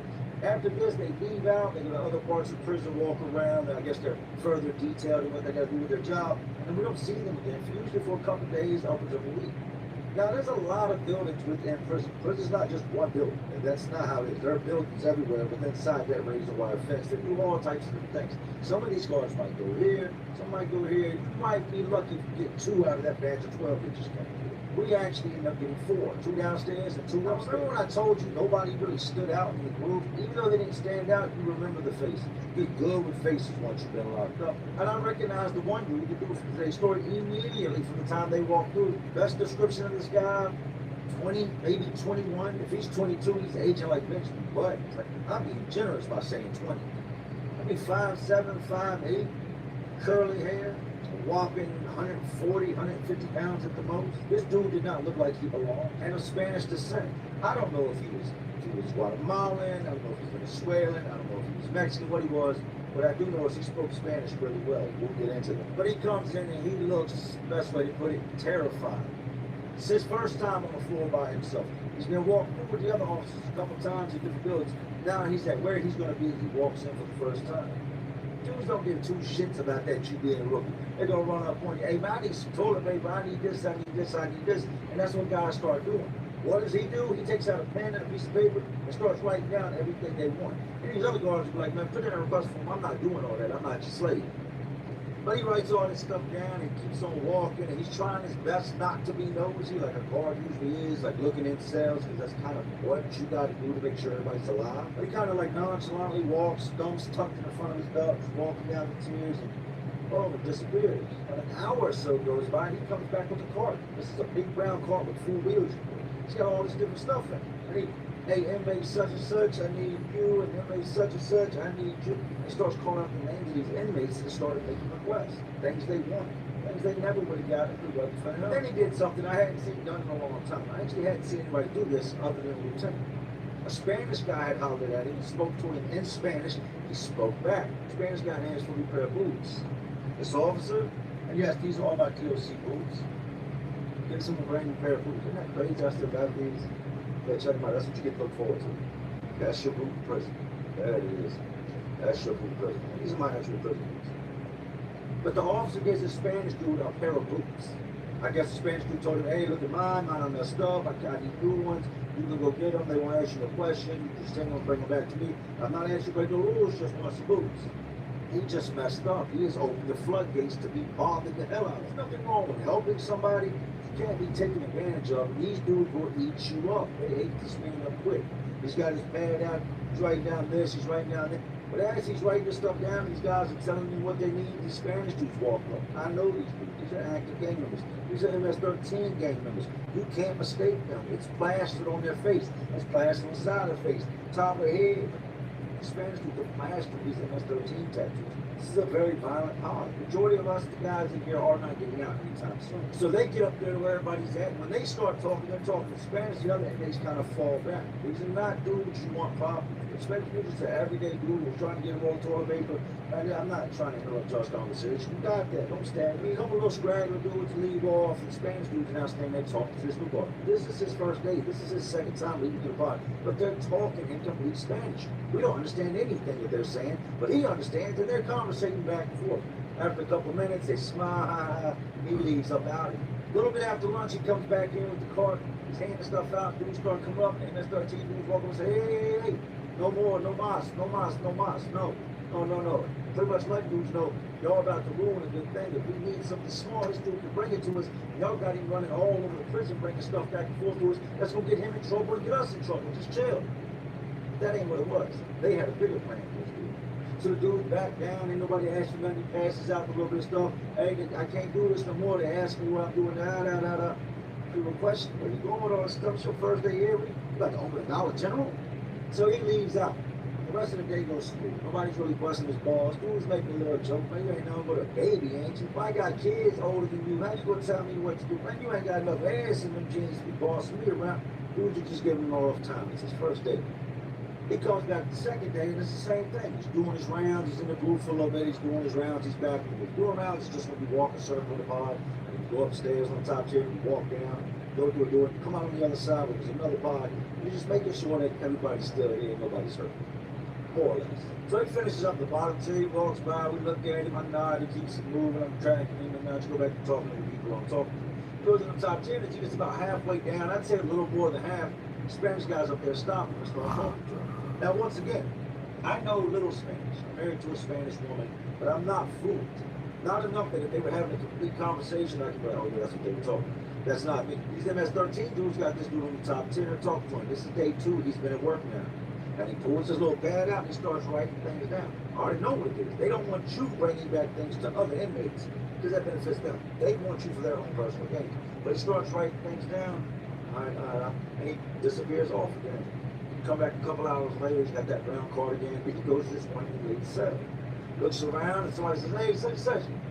CO looking for you. He goes up there and he starts handing him boots. Boots.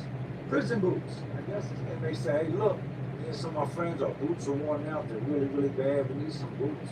When I ask for anything illegal, and I ask you to do anything, just what the prison's supposed to give us. We can put in requests for them, and they'll eventually come to us. But who wants to walk around for 6 months with the heel of their boot fall off? Just grab us some new boots and we'll stay out of your way.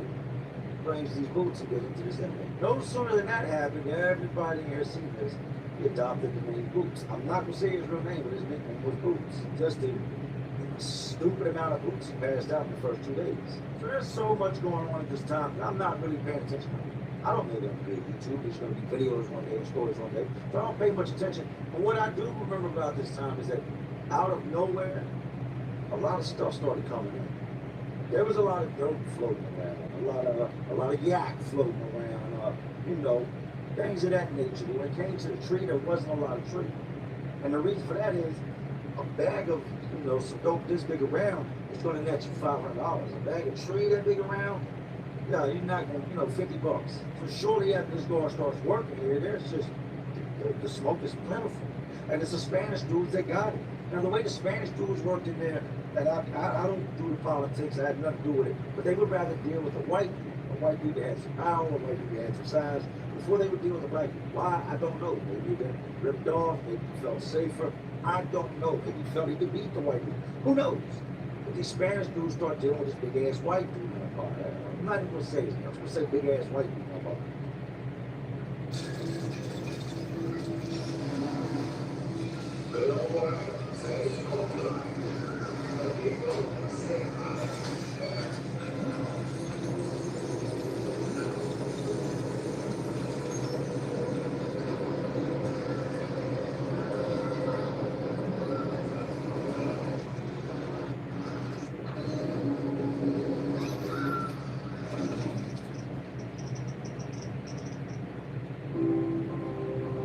East Lawn Memorial Park, established in 1904, is the only privately owned cemetery, funeral home, and crematory in East Sacramento. And now there's tree all day. There's all types of smoke in there. These MS-13 dudes are known for making moves, so it's nothing out of the ordinary for them to have something to sell or have their hands in something. This is a lot more than what we're used to. Like, you can actually go get you a sack if you need. This would continue on for months and months and months of it just being plentiful. The guards are smelling it. They're hitting us with piss tests. Guys are failing, getting dirty. Ain't never going home to kids when I fail a piss test. So a lot of guys look at it. I got 65 years. You think I care if you give me 6 more months for a dirty urine? Man, get out of my face. Dudes are going to smoke. They're going to do what they do. They're shaking down a lot here. When a sergeant walks in, or a lieutenant, or a unit manager, or assistant warden, or warden walk in the building, the first thing they smell is trees. They smell weed smoke in here. It's a problem. We used to argue with other inmates, man, y'all put something there. Wait till y'all go to the yard over there. Like, y'all making the whole block out. Y'all can get somebody caught that ain't even smoking. Get us to offer something unrelated. So things start to get hot now that all these trees hit the yard. I'd say it'd be a better part of a month or so before the rumor started escalating. Like, y'all know Boots is bringing them boys that stuff in. Like, they talking about they about to have next level. They about to lock down the dope game. They about to lock down the coke game. They about to lock down everything. Like, these dudes got plans to just pretty much get all the money in here. Nothing you're going to get watching in the visitation room and smuggle back is going to match what they got coming in. But that's also a very dangerous thing, because now this officer's name is out there. If I know that he's the one bringing it in, everybody else knows. I'm not the dumbest, but I'm also not the sharpest tool in the shit. And then it happens. Everything is escalated. You got a tree in here now. There's plenty of tobacco floating around. It's pretty much anything you think of that you want to get your hands on the streets next to a weapon. Get your hands on. For the right price, the boys saying they get you a little drink in there. For the right price, the boys get you a phone. Now, like I've said, it always ends bad. It ends bad time and time again in the store. We're just going to get to the first occasion. When we go to chow and everybody comes out the building, there's 2 doors you go. Straight before there's another building. You walk over, go it over, lays down, and go to these doors. That's the chow hall. You usually got officers standing outside your building as you're exiting your building, and then officers outside the chow hall and in the chow hall. They're just everywhere. They're always going to be outside these buildings. They're coming out because there's a lot of inmate movement. That's where things pop off. So we all leave out to go to chow, we walk across. I have to look over and I see the Spanish dudes standing there talking to Officer Boots. And it don't look like it's a very good conversation, but at the same time, they're not going to draw attention to themselves, but they're talking in Spanish. They're going, finishing on meal. These MS-13 dudes come in with their trays, they eat. I exit out. Walk up to the building, we just stand there, put my hands up, turn around, pass me down, I go on in the building. But his whole demeanor has changed. He's not the chipper dude he usually is. He used to smile a lot. And I was like, yeah, how you doing today? He was real friendly, approaching type dude. Now all that's going out the window. He's not helping dudes. Not only is he not helping dudes when it comes to doing that little list he used to do, he's not really talking to him, things like that. He nods, I just ate a shit sandwich looking face. Everybody comes back in a little bit later. Officer walks by and stops and just wants Spanish dude cell. When he's lead MS-13 dude cell, and we're standing there talking. There's a white dude, tall ass white dude. I've talked about it. His name Bobby. He's in the cell next to him. Bobby was ex-military. I don't know if they taught him to speak Spanish in the military. The man spoke beautiful Spanish. Like, you would not be able to pick it from this person said it or that person said it. His Spanish was that good. Now, Bobby's not fully standing out in the doorway where you can just see him in plain view, but he's standing by his doorway inside his cell. He's listening to his officer talk back and forth with his high-ranking MS-13. Conversation wraps up. The officer tries to keep it short and brief. Other officers are watching. You don't want to draw no attention. But we're not stupid. We've already heard that you bring it in, and we're watching. Pretty much guys start watching because you want to try to find a way to slide your way up in there and try to make it do something illegal also. He's probably the best chance you got of getting something from the free world guard in here, as these dudes are doing. So in the days to come, I started hearing the rumors that Bobby split. Hey, I overheard them talking. I understood everything they said. The officer said he's not bringing that amount in. They said we've already sent the money. He said, well, then I'll just break it down to smaller, but I'm not bringing that amount of what y'all want me to bring in at once. It's a bulge. I'm going to get caught with it. He said the dude stood there and tried to explain to him how to break it down and so he don't get caught. This is all while we're all watching. We don't understand what they're saying. And the guard says, all right, I'll see what I can do, and walks off. Now, in the meantime, you got gang members plotting on this dude. Like, they're really plotting to rob the correctional officer, grab him, pull him into a stairway, tear his clothes off, do whatever you got to do to get at him. You got these MS-13 dudes that the moment you do this, they're going to tear you apart. So dudes are trying to devise a plan. I know this. I'm in the cell with the gang every time. They're trying to devise a plan of how to take this officer down, get it off of him, not get caught for doing it, and not let the MS-13 dudes do what they're doing it. So as the weeks progress, the drugs come in heavier and heavier and heavier. To the point we got dudes going now. We got people overdosing. We got people getting locked up because they're acting crazy, suspicious, and tweaking and staring out the windows in the cells. The guards are on something. They know that somebody's bringing this stuff in. They just can't prove who it is. They haven't caught anybody. They're doing the dogs outside the facility, doing the body scanners. They're doing everything they shouldn't be doing, but they can't catch the person bringing it in. Whatever way the Spanish dude told them to do was working. So now it's to a point that anytime this guard stops and talks to these Spanish dudes, Bobby tries to make it his business. If he sees the guard coming down the tip, he should go ahead and go in his cell so he can fall back and be nosy. Everybody's nosy, including me. So the guard stops at the cell again, right? Weeks have passed. You can tell they got some type of relationship going on. When I say relationship, business relationship going on. Just because of the way they conduct themselves with each other. They don't stop. We ain't never even spoke. You don't stop and talk to me. Like, we ain't got no kick it. You should always stop and talk to the same MS-13 dude. They tell you when they hire you, don't fraternize. And this is why. When you start fraternizing, it opens doors to, hey, do this, do that, to dudes to pressure. You're only human, a lot of people gonna buck. He stops at the door one day. This has been going on now, better or probably 3 months, 4 months. This new guard, Mr. Boots, has been bringing this stuff in. This stuff started right out the gate. He didn't take no time. These guys can pressure him. He's Spanish, they're Spanish. We speak the same language. Not only that, they're very intimidating individuals, let's be real. But Bobby relays the message. The guard said he's not bringing anything. And old boy said, you are going to bring it. We're not stopping. We got a certain goal, we'll do this, we'll do this many more times, and then we'll let it go, I'm not bringing it in no more. He said, dude tells him, well, you can bring it in and you won't go home. We're the reason you go home. Never forget, we're the reason you go home. And if you go get your guard buddies and you tell them what's going on, they're going to start looking into us. Somebody's eventually going to tell what happened, and you're going to go to jail, and I'm still just going to be in prison. There's no goodbye, no bye, whatever, and walk off. It was more just pissed off, walk off from the conversation with the guy that's here about it. Now things get weird. For like the next week and a half, 2 weeks, we don't see this officer. These Spanish dudes are snapping out. Bobby over here, Bobby lives literally, when I'm telling you, if that man farts in that cell, you're going to hear it. Bobby keeps relaying, man, they're all talking, saying the man took a bunch of money and he brought the stuff in. They're glad that people get at him on the streets. So this guard had been these MS-13 dudes, homeboys on the streets. They got his phone number. They know where to find him at. They know that this man leaves at about 6 o'clock in the evening. All they can do is follow him down the street and they got him. So they're snapping out. Boots ain't brought the pack in. Boots get paid for pack. Bruce told y'all he wouldn't bring it back in. So essentially, these Spanish dudes have had their homeboys meet up with this officer on the streets, give him his money. Here, this is yours for taking it in. Make sure this gets in to him. Don't open it, don't look at it. Just make sure it gets to him. The pack never made it in.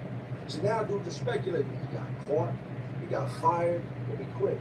Come to find out, the officer told him he needed a break from the building. Y'all got to put me somewhere else for a little bit. Most days there was something violent that happened in here. Enough to where if you were a newbie or a rookie type guy, you'd be like, hey, can y'all maybe put me somewhere else for a couple days so I can get my sanity back after what I just seen? Then I remember after a couple weeks, I want to say it was like the beginning of the week, I'm up for breakfast, it's 5:30, about to do count. And I see two officers standing out with the clipboards when they count the inmates. They go by, look at yourself, shine the light in. They say, stand up, and see, yeah, that's a person. As I look out, I see a little short black female, and then I see Officer Boots standing there. Oh, he didn't get fired. Well, he did quit. It is true. He just went to administration for a week or so. He's back.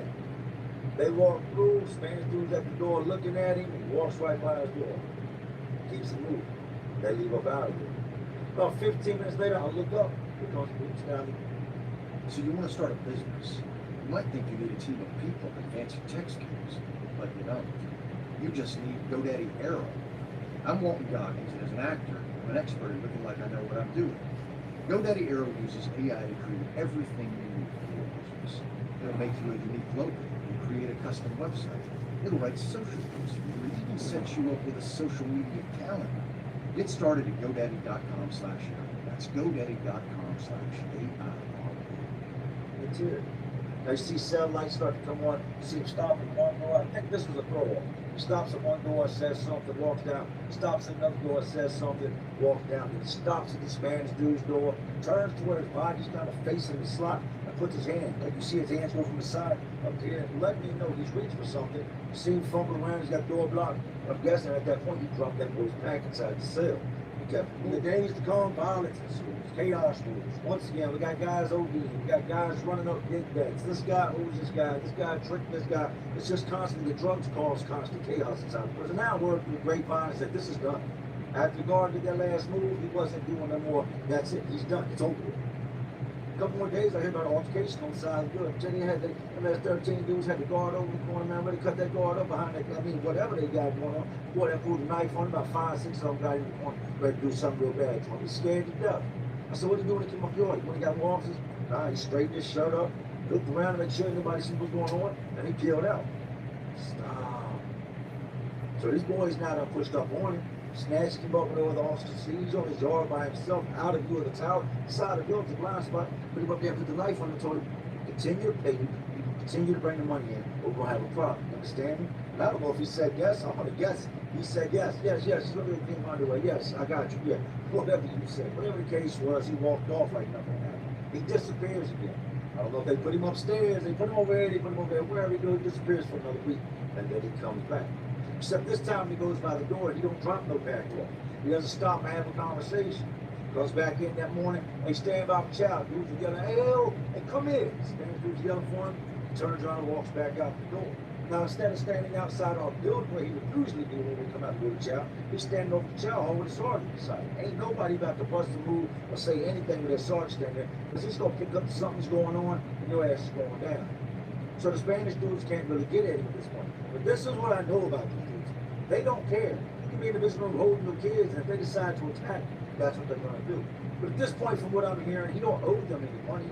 He doesn't have a pack he's supposed to bring them. He's just not agreeing to meet with their people no more. So one way or another, they convince this dude one more time. One more time, that's all it's gonna be. It'll be something small, and that's it. One more time. He agrees to it. Everybody's on standby. Wait for this to come in. Wait for that to come in. Nothing happens. The squad was supposed to come back the following day with this pack. Nothing happens. Second day goes by. No guard. Nothing happens. The third day comes, and it's a little bit after lunch when everything happens. The cell doors don't open. That's standby for child. Right, the cell doors open. And we see them push these big tall brown carts in there with all our trays stacked on them. That means we're not coming out the cell. That means we're locked out. That means shit's gonna happen. And we're about to find out pretty soon here what's going on. They come around, they pass the trays out. Here's your lunch, here's your lunch. Hey, what happened? I ain't got nothing to do with that. I'm just passing you straight. You want juice with that? And they keep it moving. So now inmate.com is buzzing. Inmates are, hey yo, you hear about this? Or no. Spanish dudes are yelling back and forth in Spanish. You got Bobby at the door listening. translating to a celly what's going on. None of us really know what's happening. We just know we're on lock. You got guys trying to hide stuff in the cell, stash their weapons, stash your wine, stash your drugs, tattoo equipment, everything they ain't supposed to have. Guys are hiding. If when you're locked in the cell like that, you know one thing for sure. They're coming. And they're coming deep. They're coming with K9s. They're going to tear these cells apart. Guys are going up out of here. Just better pray for the best. That's not what happened. It wasn't even about an hour later, a whole bunch of these men in black, the CERT team comes in. These guys are tall, laced up black military boots, black cargo pants with black pockets on the side. Most of them are jacked up, you know what I mean? Black button up. I mean, just long sleeve, like, they're the guys in the Department of Corrections that's going to kick your ass and get out of line. The top flight security of the world, friend. They come in on the bottom tier, they come in on the top tier. And if you're MS-13 or affiliated with MS-13 or even so much somebody kicks you with MS-13, the door will open. Turn around, set yourself to be cuffed, back up. They cuff them, leave them up out of there. One by one, they lock all these MS-13 dudes up. Now they got them all gone, they come in and they hit cell 1, 2, 3, 4. They're going cell by cell. Before they leave the cell, they tell you, here, listen this cup, they screw the top on, sign right there, teach your initials, they put the seal on it, they put it in the tray. So they're searching every cell, they're searching for drugs. And they're collecting urine from every single person. We stayed on lock for about the next week. Cells are open, but these guys got locked up. We got whole entire cells in the bottom. Guys I've been around for quite a while now are gone. And the rumors are just going crazy. They caught the guard coming in with their bag. Somebody told. There's all these different things that people are speculating what's going on. And then we come off lock. And we go back to our normal prison routine. Meanwhile, dudes are still gossiping about what could have happened. But these Spanish dudes are gone, so none of us really know what happened. And then it all comes out. I don't remember how we got the details of what happened. I want to believe it. I want to say it was an officer that worked in Channel Hall was talking to one of the inmates. The story we're told is Officer Boots is at a gas station. He's approached by somebody with MS-13 dudes. These are dudes that have given him in the pack in the back. Told him, I guess, that he at this gas station. It's right down the street from my house. So they know that when he gets off work, most guys are going to hit the closest gas station to their house. They approach him in his parking lot trying to get him to bring stuff in. When he disagrees, they jump him. They hurt him. They smash him out, beat him down. Other people in the parking lot see this officer in a uniform, his DLC uniform, just got jumped by a bunch of Spanish guys. He's bleeding. They call for help. At which point, Officer Boots tells the police everything. At this point, the cat's out the bag. You just got jumped by a bunch of MS-13 dudes, right? Which are not common where you live in. You work in DOC. A subsequent search of his car found materials related to smuggling stuff in. Search of his cell phone, all these things, brought up the messages. And just like that, he went from being somebody that looked over inmates to being an inmate himself. So that's 13 dudes weren't playing. They said you couldn't stop. You never had the option of stopping the moment you started. You thought that just bringing somebody a pair of boots or a roll of toilet paper was all that was in for it, was all they wanted. Then they started speaking to you in Spanish, and you crossed that line and doing something that was personal. It became more personal. Then it became business. And as I say, it always is. Now this video was not aimed to slander any of the MS-13 dudes or anybody in general. Just something I went through, something I seen, something I lived through. My advice to you as a corrections officer, do your job, go home. My advice to you as an inmate, do your time, go home. Anything in between that, you're asking for trouble. Well, I hope y'all enjoyed today's video. As you know, it is Friday. That means it is payday. Got to get this money, got to get paid. Things like this happen all the time with the institution. It's up to you to make sure you don't play a part on either side. The part of being the bad officer, or especially being the guy that's locked up. There's a moral in everything, people, even a bullet. But anyways, these streets, these jails, these prisons, all this crazy world inside of all the crazy world we live in. And there's always, y'all know what I'm doing. Just trying to keep y'all entertained. Oh, you're not entertained? Like always, it's Jay Williams, life. To all my real ones, all some real ones watching. Y'all still watching me. Y'all know how we do. So,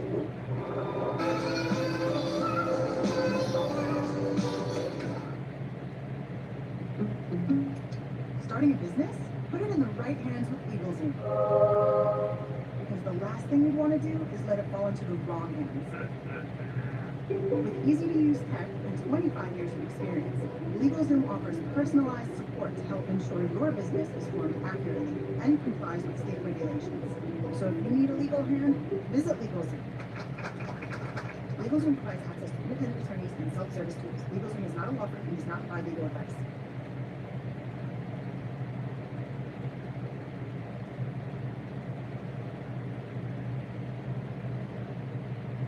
Jones won him, and he's been calling him out on Twitter. Obviously, they had the standoff at that meet and greet and everything like that. It feels like something's really brewing there, and like this new young guard gets to take on the old guard.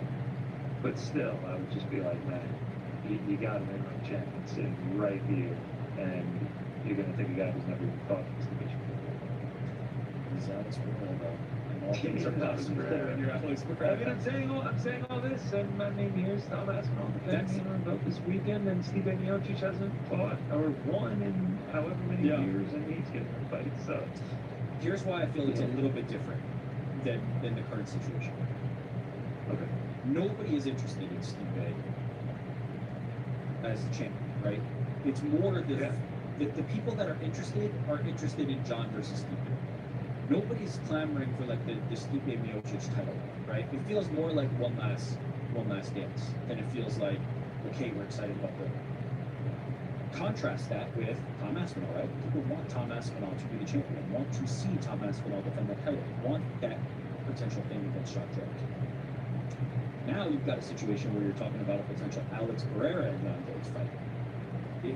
If you don't think people would get behind the idea of Alex Pereira as heavyweight champion and now two-weight champion, you're kidding yourself. Like it is not just John's drawing power that we're working with here, right? It is not just does John want to fight? Does John want to fight this opponent? Is John going to stick around? The other side of the equation is a guy that everybody's in love with right now and has all the aura and momentum and juice and whatever you want to call it in the world. And so you're combining those two forces. It feels almost like undeniable. And it also feels, if I'm John Jones, like a smarter, better fight for me to fight Alex Pereira than it does to fight Tom Aspinall or Curtis Williams. So I don't know. I feel like we're looking down the barrel of that, if I'm being honest. I feel like you just listed the order in which John Jones would want to fight those people. And Yeah. It would be Alex Pereira, Tom Aspinall, and then Curtis Blades. Beyond that, I mean, Jones, Pereira, any big ones? Easy. King. Yeah, I think easy as well. I think that would do. You're also, there's another storyline there that is you're looking at a light heavyweight champion, the division that John Jones reigned over for the longest time. But there's so many levels and aspects and layers. Well. Champ versus champ.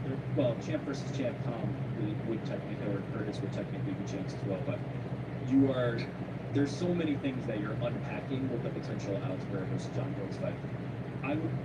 I'll state for the record, my personal preference is Tom Aspinall versus John Jones, but I ain't mad about Alex Pereira versus John Jones. I'm Steve Ballmer, former Microsoft CEO and a basketball fanatic. But more than anything, I'm a data guy. That's why I created USA Facts, to bring you unbiased and nonpartisan government data on issues impacting the lives of Americans. I'll share with you the facts and data, all from our government. You make up your own mind. In this episode of Just the Facts, do you qualify? A look at government support in America. The federal government spends a lot of money, $6.8 trillion in 2024. There's a whole set of government programs that support people based on their income. These are called means-tested programs. In this video, we're going to walk through the major means-tested programs that touch millions of lives through healthcare, cash, food, housing, and education assistance. Not all of these programs use the same income limit. Some, like Pell Grants or the Child Tax Credit, help people who are well above the poverty line. Others, like SNAP, which is also known as food stamp, and Medicaid, are focused on people living much closer to the official poverty level. The federal government sets some ground rules But states also get to set additional rules that impact who gets help and how much they get. How does the government decide what counts as being in poverty? The government uses a formula called the official poverty measure. If your income falls below a certain threshold, you're counted as living in poverty. The number gets adjusted for inflation, but does not consider local differences in cost. Each year, the Department of Health and Human Services puts out poverty guidelines based upon that formula. These guidelines help decide who qualifies for programs like SNAP, Medicaid, Head Start, etc. In 2025, the poverty line for a family of four was $32,150. A lot of programs set their limits as a multiple of that number. For example, kids qualify for Medicaid if they're 3% of that amount. So how many people fall below that line? Since the 1960s, the poverty rate has stayed between 10% and 15% of households. In 2024, it was 10.6%, or 36 million people. Poverty rates also vary by race and ethnicity. Poverty rates are higher amongst Black Americans at 18.4%, Hispanic Americans 15%, and Native Americans 19.3%. The non-Hispanic white population poverty rate is only 7.6%. However, non-Hispanic whites make up the largest share of those in poverty, about 40%, because they're also the largest racial and ethnic group in the United States and 57.5% of our total population. Let's look at some of the big means-tested programs. When it comes to health care, Medicaid and CHIP, which stands for the Children's Health Insurance Program, are the main ways the government helps low-income Americans get coverage. Medicaid covers low-income children and adults, pregnant women, people with disabilities, and seniors who need long-term care. CHIP helps kids whose family earns just a little bit too much to qualify for Medicaid. Since the Affordable Care Act, these states expanded coverage to include low-income adults without children, but the rules do vary. In 2024, 89 million people were on Medicaid and 7.2 million on CHIP, over 90 million total. Medicaid alone is actually the nation's largest insurer. Medicaid cost about $618 billion to the federal government in 2024, and CHIP adds another $19.9 billion. Together, that's close to $640 billion, 9% of the federal budget. Add in what the states contribute, and the program cost nearly $900 billion in 2023. That's the most recent year when full data is available, including the states. In many states, Medicaid is now the single biggest budget item, even bigger than K-12 education. Now let's talk about cash assistance. That is how the government puts money directly into people's pockets. These are four of the biggest cash assistance programs. TANF, or Temporary Assistance for Needy Families, the Earned Income Tax Credit, EITC, the Child Tax Credit, CTC, Supplemental Security Income, SSI. Whew, that's a lot of acronyms. TANF gives temporary help to very low-income families with kids. Temporary means families could only get it for up to 60 months total. To qualify, families need to meet strict income rules and have kids living at home. A family with 2 kids might get a few $100s a month. And nearly half of recipients are kids in child-only cases. I use quotations because it is meant for the child that the payment actually goes to their guardian. In 2024, the whole TANF program cost the federal government $18 billion, and that's about 0.3% of the federal budget. Its funding hasn't changed much since the program started in the mid-1990s, so inflation has actually taken away nearly half its value. Only a portion of that, about 20 to 25% in the previous 3 years, is distributed as cash payments, reaching about 840,000 families, and the rest was distributed in other ways. States also have the flexibility to choose how to spend their TANF dollars and decide who is eligible, as long as the program locally aims to achieve the federally mandated goals. The EITC is another cash program. It's a refundable tax credit, which means people either get a cut in the taxes they owe, or they get cash back, even if they owe very little or no taxes. A married couple with 3 kids can earn up to $68,675 and still get EITC. And about 15% of tax filers in the United States actually receive the EITC. In 2024, the EITC's refundable portion cost about $60 billion, which is roughly 1% of the federal budget. Then there's the child tax credit. It gives families up to $2,200 per child. If you're single and earn under $200,000, or married and earn under $400,000, you can get the full CTC amount. Even families who owe no taxes can get up to $1,700 check per child as a refund. About 11% of filers receive this refundable part. In 2024, that cost the country $26 billion, which is around 0.4% of the budget. SSI is for people who are elderly, blind, or disabled, and living on very low incomes. In 2025, a couple must earn less than $2,985 per month to qualify. As of 2024, about 7 million people received SSI, with average monthly payments of $692. Of those, about 84% were disabled and 16% were seniors. In 2024, SSI cost $59 billion, or about 1% of the federal budget. Together, these 4 cash assistance programs cost $163 billion, which is roughly 2.4% of the total federal budget. Let's move on to food. The government runs 3 main programs to help. SNAP, known as food stamps, WIC for women, infants, and children, school meal program.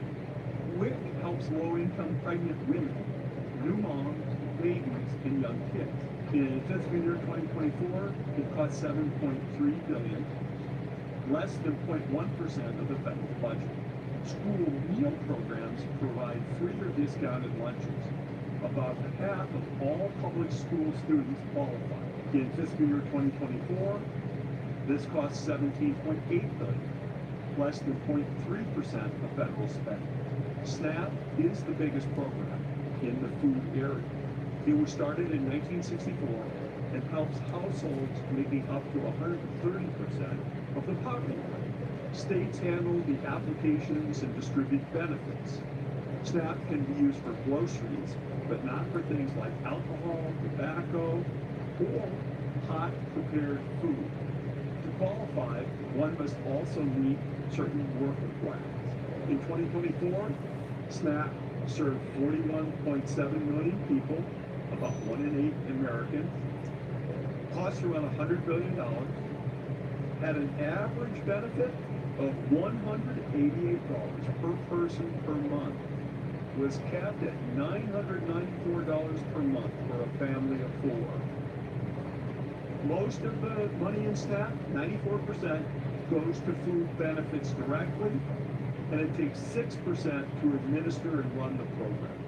More than 1/3 of recipients of SNAP are children. SNAP is what the government refers to as a mandatory program. It grows or shrinks depending on how many people qualify. It grew a lot during the COVID pandemic. Let's talk housing. The government considers housing affordable if it costs no more than 30% of your income. But in 2024, 1 in 3 households paid more than that. For renters, it was even worse.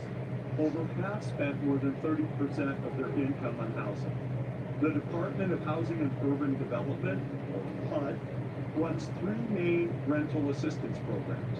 They each cap what renters pay to 30% of their income. In one, renters find a place, and HUD and local public housing agencies pay 70%. In another, HUD works with landlords to keep certain units affordable, and some are actually public housing built by the federal government and run by local housing agencies. All told, 4.4 million households live in federally subsidized housing. Unlike SNAP, this program does not expand with demand. Getting into these programs can take a long time based on that.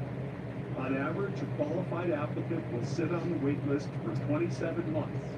In 2024, HUD spent $52 billion on these programs, about 0.8% of the federal budget. In education, government support shows up in 2 places: before kindergarten and after high school. This video focuses on education programs that individuals qualify for, rather than ones like Title I that fund schools. Let's start with what is available after high school. That includes community college, 4-year college, trade schools, and even graduate programs. Whether you're earning a degree or learning a trade, there's federal support in the form of both loans and grants. Federal student loans must be repaid, but offer low interest rates. Means-tested loans are subsidized, meaning the government covers interest while students are in school and charges a lower overall interest rate than the market. In total, there are $1.7 trillion of total government student loans outstanding, with $300 billion of them subsidized. Now, grants, on the other hand, are exactly what they sound like, grants. They do not need to be repaid. Key examples of grant programs are first, Pell Grants for students with financial need, Teach Grants for future teachers in low-income schools, TRIO, capital T-R-I-O, programs that help low-income and first-generation students succeed in college.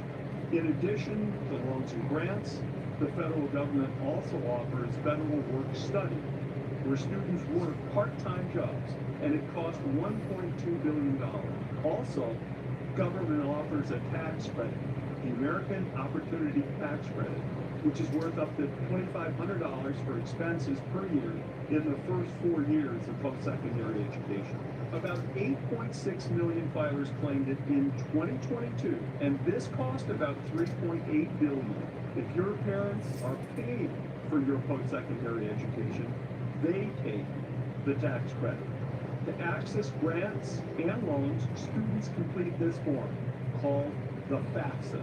It determines eligibility based on income and household information. The Pell Grant is the largest federal education grant. It can be used in colleges and trade schools. To qualify, students must be U.S. citizens or eligible non-citizens, show financial need, be pursuing their first post-secondary degree, and submit the FAFSA form. There's no set income cutoff. Eligibility is based on a formula, and amounts of the awards do differ. In 24-25, awards range from $740 to $7,395. Over 6.4 million students received $34.7 billion in federal spending. The program expands with demand. Spending peaked during the Great Recession and declined afterward. In 2012, Congress reduced Pell eligibility from 18 semesters of postgraduate education to 12 semesters to cut costs. Adjusted for inflation, peak spending was nearly 52% higher than it is today. Now let's shift to pre-kindergarten.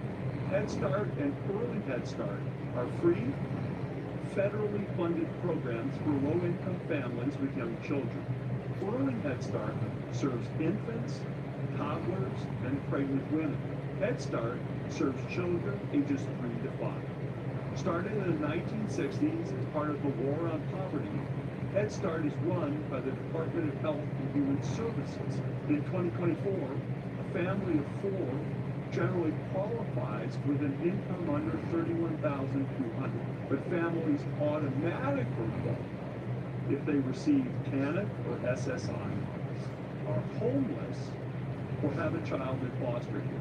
There are also versions of Head Start for migrant and seasonal farm worker families and tribal communities. These are included in the overall budget, but are run separately.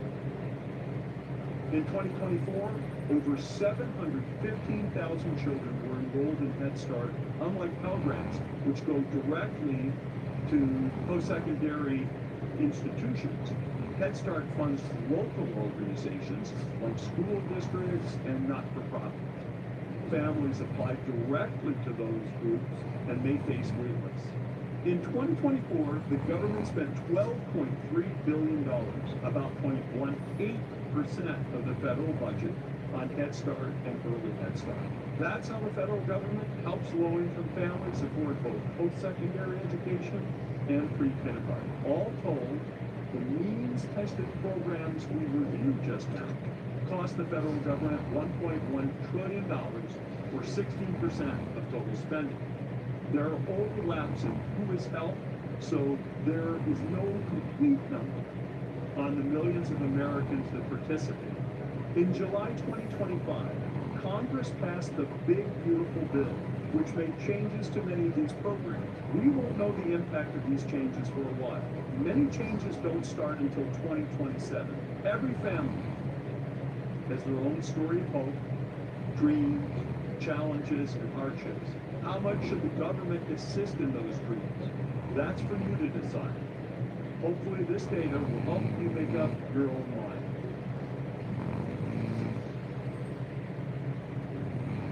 So I guess to what degree is that are New Starts impacted by current immigration policy and constrained supply of workers that can do new construction? Zero.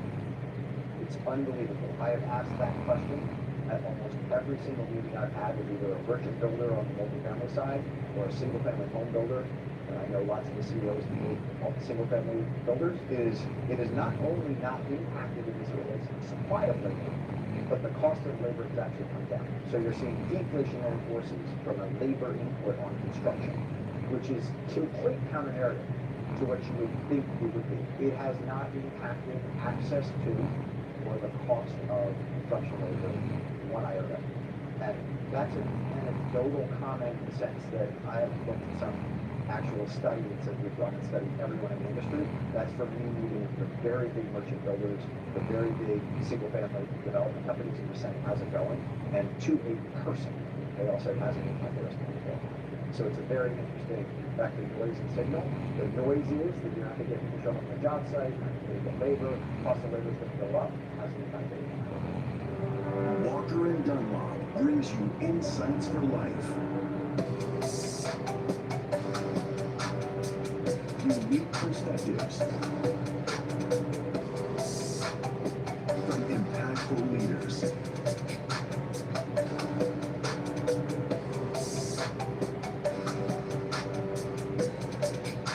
This is the Walker Webcast with Willie Walker.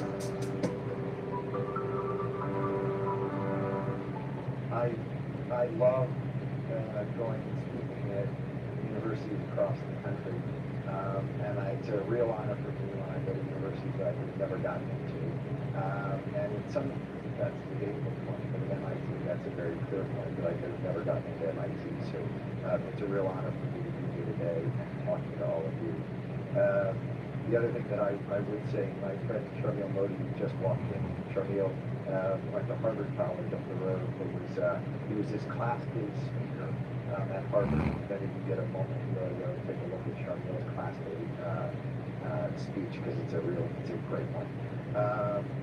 With all that said, it's really fun to be at MIT today, and having gone to business school just up the river, it's always fun to come back to Cambridge and see the Charles River with all the activity going on in the cruise shells. I ran the marathon a number of times when I was here, and that was just last week, and I had three of my business school classmates who ran with me way back in the dark ages, who all actually ran last Monday, which was really great for three of them. So let me dive into the presentation. I want to get the signal versus noise. As Denise said, I typically like questions during presentations, but I guess from an AV standpoint, it's better for us to wait until the end when we have the mic that's going to go around. So just if you got something that comes up in the middle of it, just hold the question and you can back up the slide if you need to. But it's just easier from an AV production standpoint for us to do all the questions and we've got the mic going around the room. So title, signal versus noise, what are we? It seems like there's a lot of noise in the markets today, not just in the commercial real estate markets, but just sort of broadly. And so the idea was to just kind of dive into a little bit of the data that might be able to pull out signal versus noise from what we're seeing in the markets. So let me dive in here. So what was expected in Trump 2? What was expected in Trump 2 is lower energy prices, immigration reform, lower taxes, increased M&A, and deregulation. Those are the things that sort of everyone said, this is what the second Trump administration is going to bring to the world we live in. And on pretty much all of those, the Trump administration has been very effective in actually putting the policies that have sort of delivered on all of that. You can see here M&A back and being bolder than almost ever. Hasn't quite hit the peak of 2021, you can see in the middle there. But, you know, number 2 over the past decade as it relates to actual M&A activity. The other thing on that black line is that's the number of transactions. So as you can see, the transactions are actually getting bigger, right? As that goes down and the aggregate amount goes up, it's just bigger companies, more M&A activity, which was something that we'd expected to see. And 2026, from both an M&A standpoint as well as from an IPO standpoint, is looking like it's going to be a wildly active year in the capital markets. One of the big questions that I have is, as companies like SpaceX and some of the AI companies go public, sort of where does that capital come from? If SpaceX goes public for a $1.5 trillion valuation or a $2 trillion valuation, that's capital that has to come from somewhere.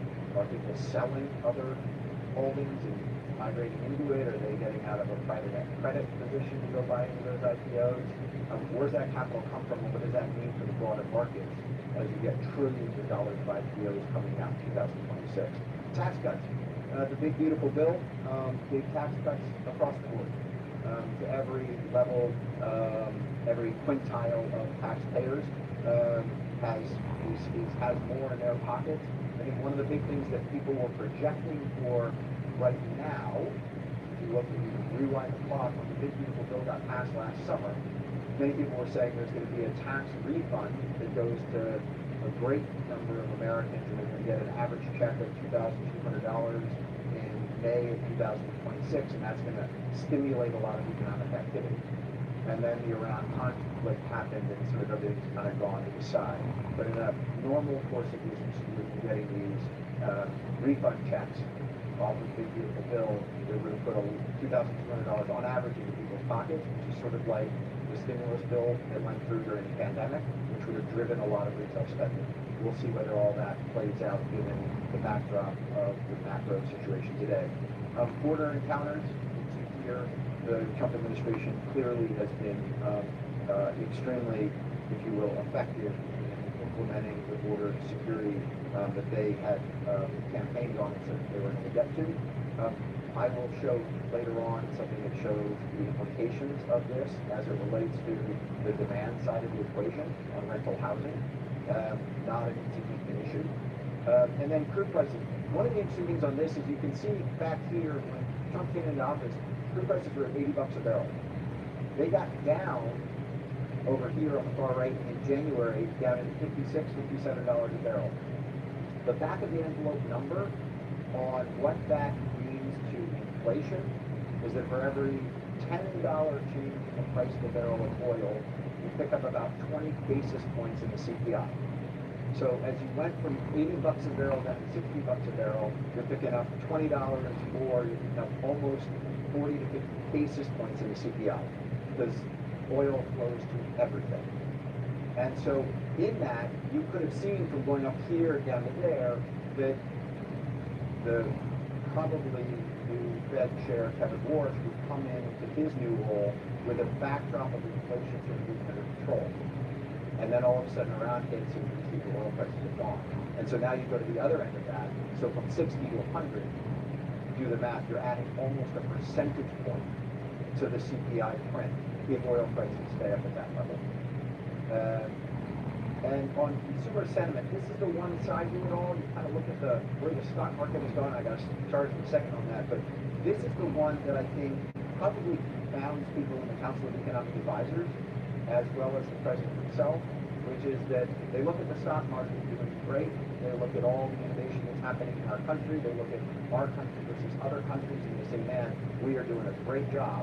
And then they look at this chart and they say, uh-oh, but the consumer isn't sort of behind us. The consumer isn't feeling good. The consumer isn't right now feeling any better off than they were when Trump came into office. Back here, you can see it's actually falling kind of off of the cliff. And so clearly, forget about the politics of all that in midterm elections. This is one of those data points that I'm sure they look at all the other charts of what they set out to do and have delivered on. They look at this and they say, what are we missing here? As I said, where are we on the equity market? This slide is a pretty interesting one. If you look at inauguration day, where you had the 10 years, the black line, and the blue line is the S&P 500, and those two were inverted. And in the first year of the administration, they drove the cost of debt down, and they drove the equity markets up. And most people look at that and say, hey, we're doing a great job. Then all of a sudden, obviously, they converge together at the beginning of the Iran conflict, and then you can see the recovery that's happening. The question I would have right now is, if you will, how real is that recovery? Like, do these two charts continue to move away from each other, and S&P continues to go up, and stock debt continues to go down, or do they turn around and get back to the two convergence points you see on this in July of last year, and then in March of this year? K-shaped economy. You hear a lot about this. This slide back to January of 23 really shows you what has happened as it relates to consumer spending on the upper portion of the economy and the lower portion of the economy. So since 23, it's very tightening where the cost of debt went up, credit card payments go up, the cost of flying on an airplane goes up, everything else. You can see here that the top third of the economy, earning over $250,000 annually, that's actually smaller than a third, are the ones driving the spending. And then the rest, which is earning less than $75K annually, has sort of fallen off precipitously. A lot of people have talked about the sort of the fatigue, or that the U.S. consumer is going to kind of give up. So far, that hasn't played out. You look at consumer credit card default rates.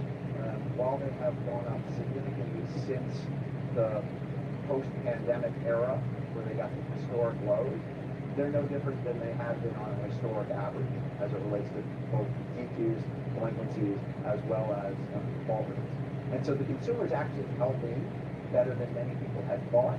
But the K economy here really does show you that the majority of consumer spending is happening in the top part of the economy, not in the lower parts of it. How has the K economy played into multifamily? This is kind of an interesting slide for two reasons. One, you can clearly see here on the 76 basis point difference between Class A and Class C multifamily, that there's a huge difference of the newer product, more amenitized, has a big pricing advantage. But then look at vintage for a moment, because I think vintage is really interesting. You sort of ask yourself, how is it that assets that are newer, or from 2020 to today, are trading at a higher cap rate, or as you all know, a lower value, than a 2010 or 2015? And the issue on that one is the fact that core capital has basically pulled out of the commercial real estate market over the past couple of years, and it's been that value-add capital that has actually been active in the market for the past couple of years. Hence, those investors of value-add capital are driving down cap rates, and the pullback in core capital is what has made Class A delivered actually trade at a higher cap rate or a lower value. But as you can see here, I spoke to Avalon Bay's development group last week, And Avalon Bay is going right at that higher end mark. And what they're building, what they own, is directly targeting the upper part of the Bay economy. And as a result of that, they're seeing rent growth and they're in the right market for the right clients. This is an interesting, this is on multifamily investment sales volume. So a couple things jump out to me on this slide. First of all, look how consistent the market was from 2015 to 2020. Like, you sit there and you're like, oh, there'll be 1 year that's good, 1 year that's bad, whatever. It's literally like right on top of each other for an entire 5-year period, up to the pandemic. And then obviously we had a big dip down and we had this big spike back up. The thing to keep in mind here is we're talking about kind of a recovery of the markets right now. And you hear myself and other CEOs of services firms talk about the markets are recovering. The market's pretty much recovered. If you look at the average volume for the last year, it's back to pre-pandemic levels. The thing about it is that a lot of us look at this and say, investors who walk their bell out look back and they say, well, why aren't you back at peak volume?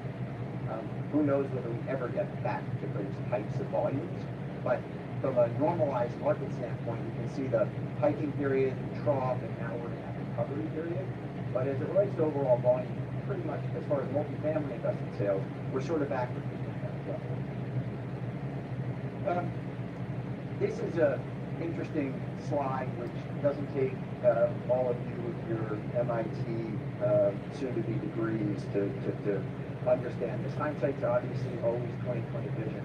But go back and look at the spread, okay? So this is cap rates versus the 10-year. Light blue is the cap rates. The dark line is the 10-year treasury, okay? And then the bottom one is we track institutional sales. So this is multifamily institutional sales, or the volume of multifamily institutional sales, okay? So obviously you've got the pandemic that comes in right here, in this moment. And so you have no activity during the pandemic, everyone's gone home, nothing's happening. But look at the spread between cap rates and interest rates. It does not take an MIT degree to realize that this is a really good time to be buying real estate and buying multifamily. The spread between what you're paying in interest rates and where you are from cap rates. And then of course, everyone sees this and they go, great, now it's time to buy. And look at what happens to volume. Everyone gets the memo here, and they get to a point here. The problem with that is you really didn't want to be a buyer right now. And by saying what I just said, I'm insulting every single Walker.com. Okay, so I know this is going out on our webcast, and everyone who's going to be watching it on this, I'm not good. But hindsight 20/20 vision, and almost not all the deals that happen here are quote unquote in trouble. But this is sort of a vintage of deals here where cap rates and interest rates are compressed, where that's not a great thing. If you bought there, you're probably not getting your promotion. And I just put this out here because as you go into your careers and you see a chart like this, you just sort of say, you know, let's make sure we're looking at the data when we can see a spread like that, so let's take advantage of it. And then you see this collapsing of the two, and you sort of say, maybe now's not the time to really buy. What's amazing to me is the amount of institutional capital that sees all of this, and they say, we need it on the market. Right? Gotta go. Let's go buy. And they made a buy here or here that they now look back on and say, maybe we shouldn't have jumped into the party at that point. So this slide is on debt volume. The thing I love to look at is that we pull this from the Mortgage Bankers Association, so this isn't our data. But I will also tell you, I've been in this industry for almost a quarter century, and I have yet to be presented with by either my team or the Mortgage Bankers Association a slide that goes down. It's always up and to the right. Somehow or another, the future always looks nice. And it obviously doesn't always go that way because back in right here where they were projecting it to continue to go to the right, we fell off quite dramatically. The one thing to keep in mind on this chart is that this is all based off of maturity volume and maturity schedules. So it sits there and says, okay, you did a huge amount of debt in 2020 and 2021, right? $1.5 billion between those 2 years, $1.5 trillion. And you sit there and you say, okay, most of it was 10-year paper. project out 10 years, and you go 2029 and 2030, you got to redo all that paper. A lot will be redone in between, but you know from a maturity standpoint, these 2 years are going to be significant years given the amount of volume going on in these 2 years. The thing to keep in mind that is very different is the following. In 2020, just on our agency volume at Walker & Dunlop, we did $20 billion in lending with Fannie Mae and Freddie Mac. And in 2020, at W&D, we did not do a single 5-year loan. Not one. Zero. Out of $20 billion in 2020, we did not do a single 5-year loan.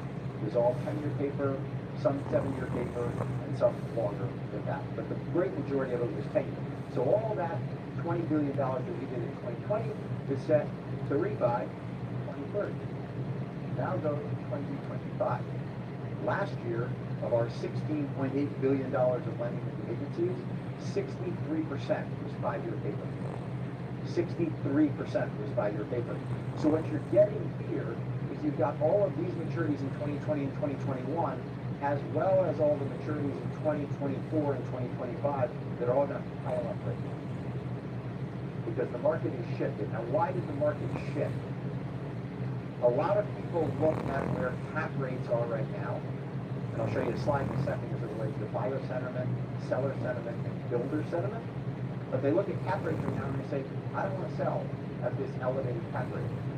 And so because they don't want to sell at this elevated cap rate, they say, let's just kind of refi the asset, but I don't want to put 10-year financing on it because if I decide to sell it in year 3, I've got a lot of yield maintenance that's left in the mortgage that I have on the property, so I want to go shorter.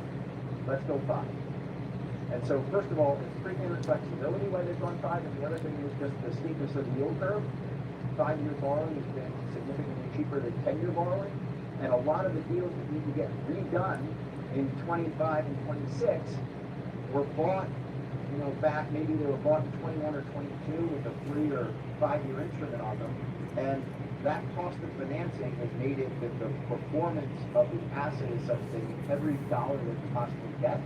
So as a result of they're going shorter at a cheaper cost of capital than going longer at a higher cost of capital. And so that has made a very interesting dynamic in the market. A, that everyone's borrowing short, and B, you're going to get this big pileup in 2030 and potentially 2031, depending on what volumes are in 26, of 5-year and 10-year paper that all gets done at the same time.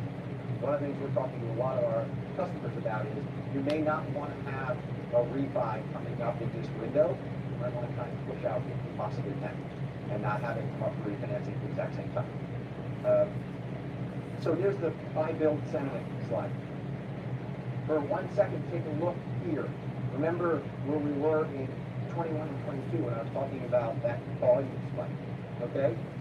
This should remind you of one thing. Markets are made by buyers and sellers, but if nobody wants to sell, you really don't have a market, okay? Everyone back here was a seller. All the dark blue was for sale. Everyone was a seller. Like, I love that cap rate. Let's go. Let's sell it, okay? And you can see the buyer sentiment is the light blue, which is, a lot of people you say, are you a seller or a buyer? And it's like, no, I'm more of a seller today than I am a buyer. But obviously there are plenty of buyers to buy. And as you can see, the build sentiment moved from Q3 21 and pretty much went straight down until right here in, what is that, Q3 of 24. So everyone was, I'm a buyer or a seller, but I'm not a builder. And now all of a sudden you can see the build sentiment coming back out, okay? The interesting thing, look at how much is in light blue. So there are all these buyers out there. They're like, I want to buy, I want to buy, I want to buy, but there are no sellers. At the end of Q4 of last year, only 4% of survey respondents were actually sellers. And I have also, we've bought 18 companies at Walker & Dunlop, and I've always said that companies are sold, they're not bought. If we want to go buy a company wildly overpay for it, we can go buy a company. But if you want to actually go make a good deal, you're going to find a willing seller who wants to sell their company to Walker & Dunlop and become part of Walker & Dunlop. That's how good M&A is done. And so similarly in the property markets, you can see here, right now we are in a buyer's, it's not a buyer's market because there are too many buyers who want to buy. It's actually a seller's market, but sellers right now don't want to sell.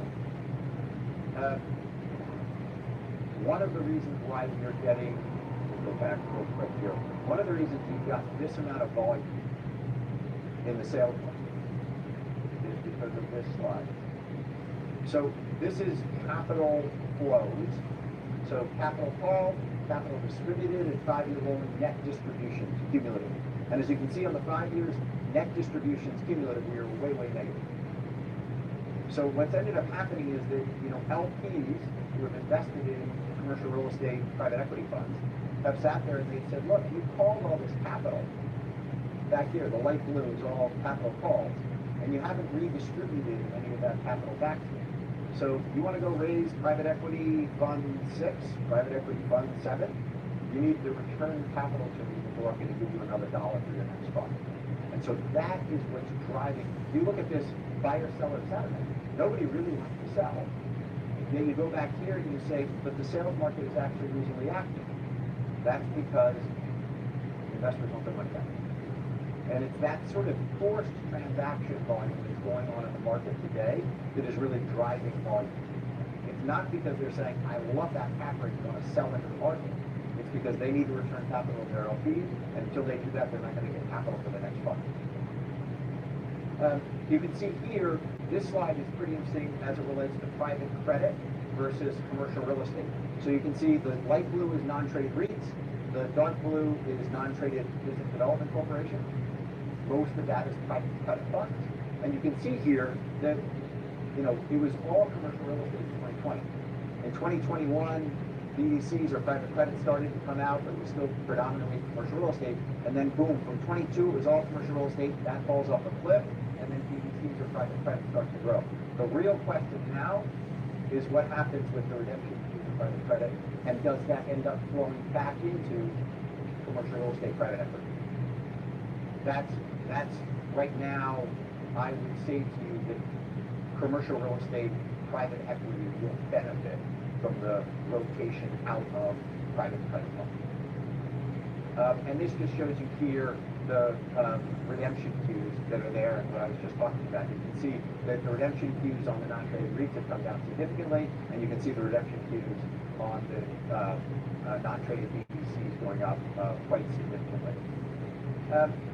This slide, you've all seen it, heard it, you know, an effective or a functioning market is when you've got average starts and your average completions relatively close to each other. You know, that's one of the reasons, quite honestly, why you're back here with very consistent, you know, sales volume, is because you've got supplies and deliveries, construction starts and deliveries all kind of paired up. But obviously the pandemic kind of turned everything on its head. You get back to that quarter where everyone's like, wow, I got to get into this market, I'm going to go make an investment, and boom, we get lots of shovels going in the ground, and starts start to spike, and you're still with a delivery number that's normalized, and then all of a sudden deliveries, all these construction starts bringing you deliveries.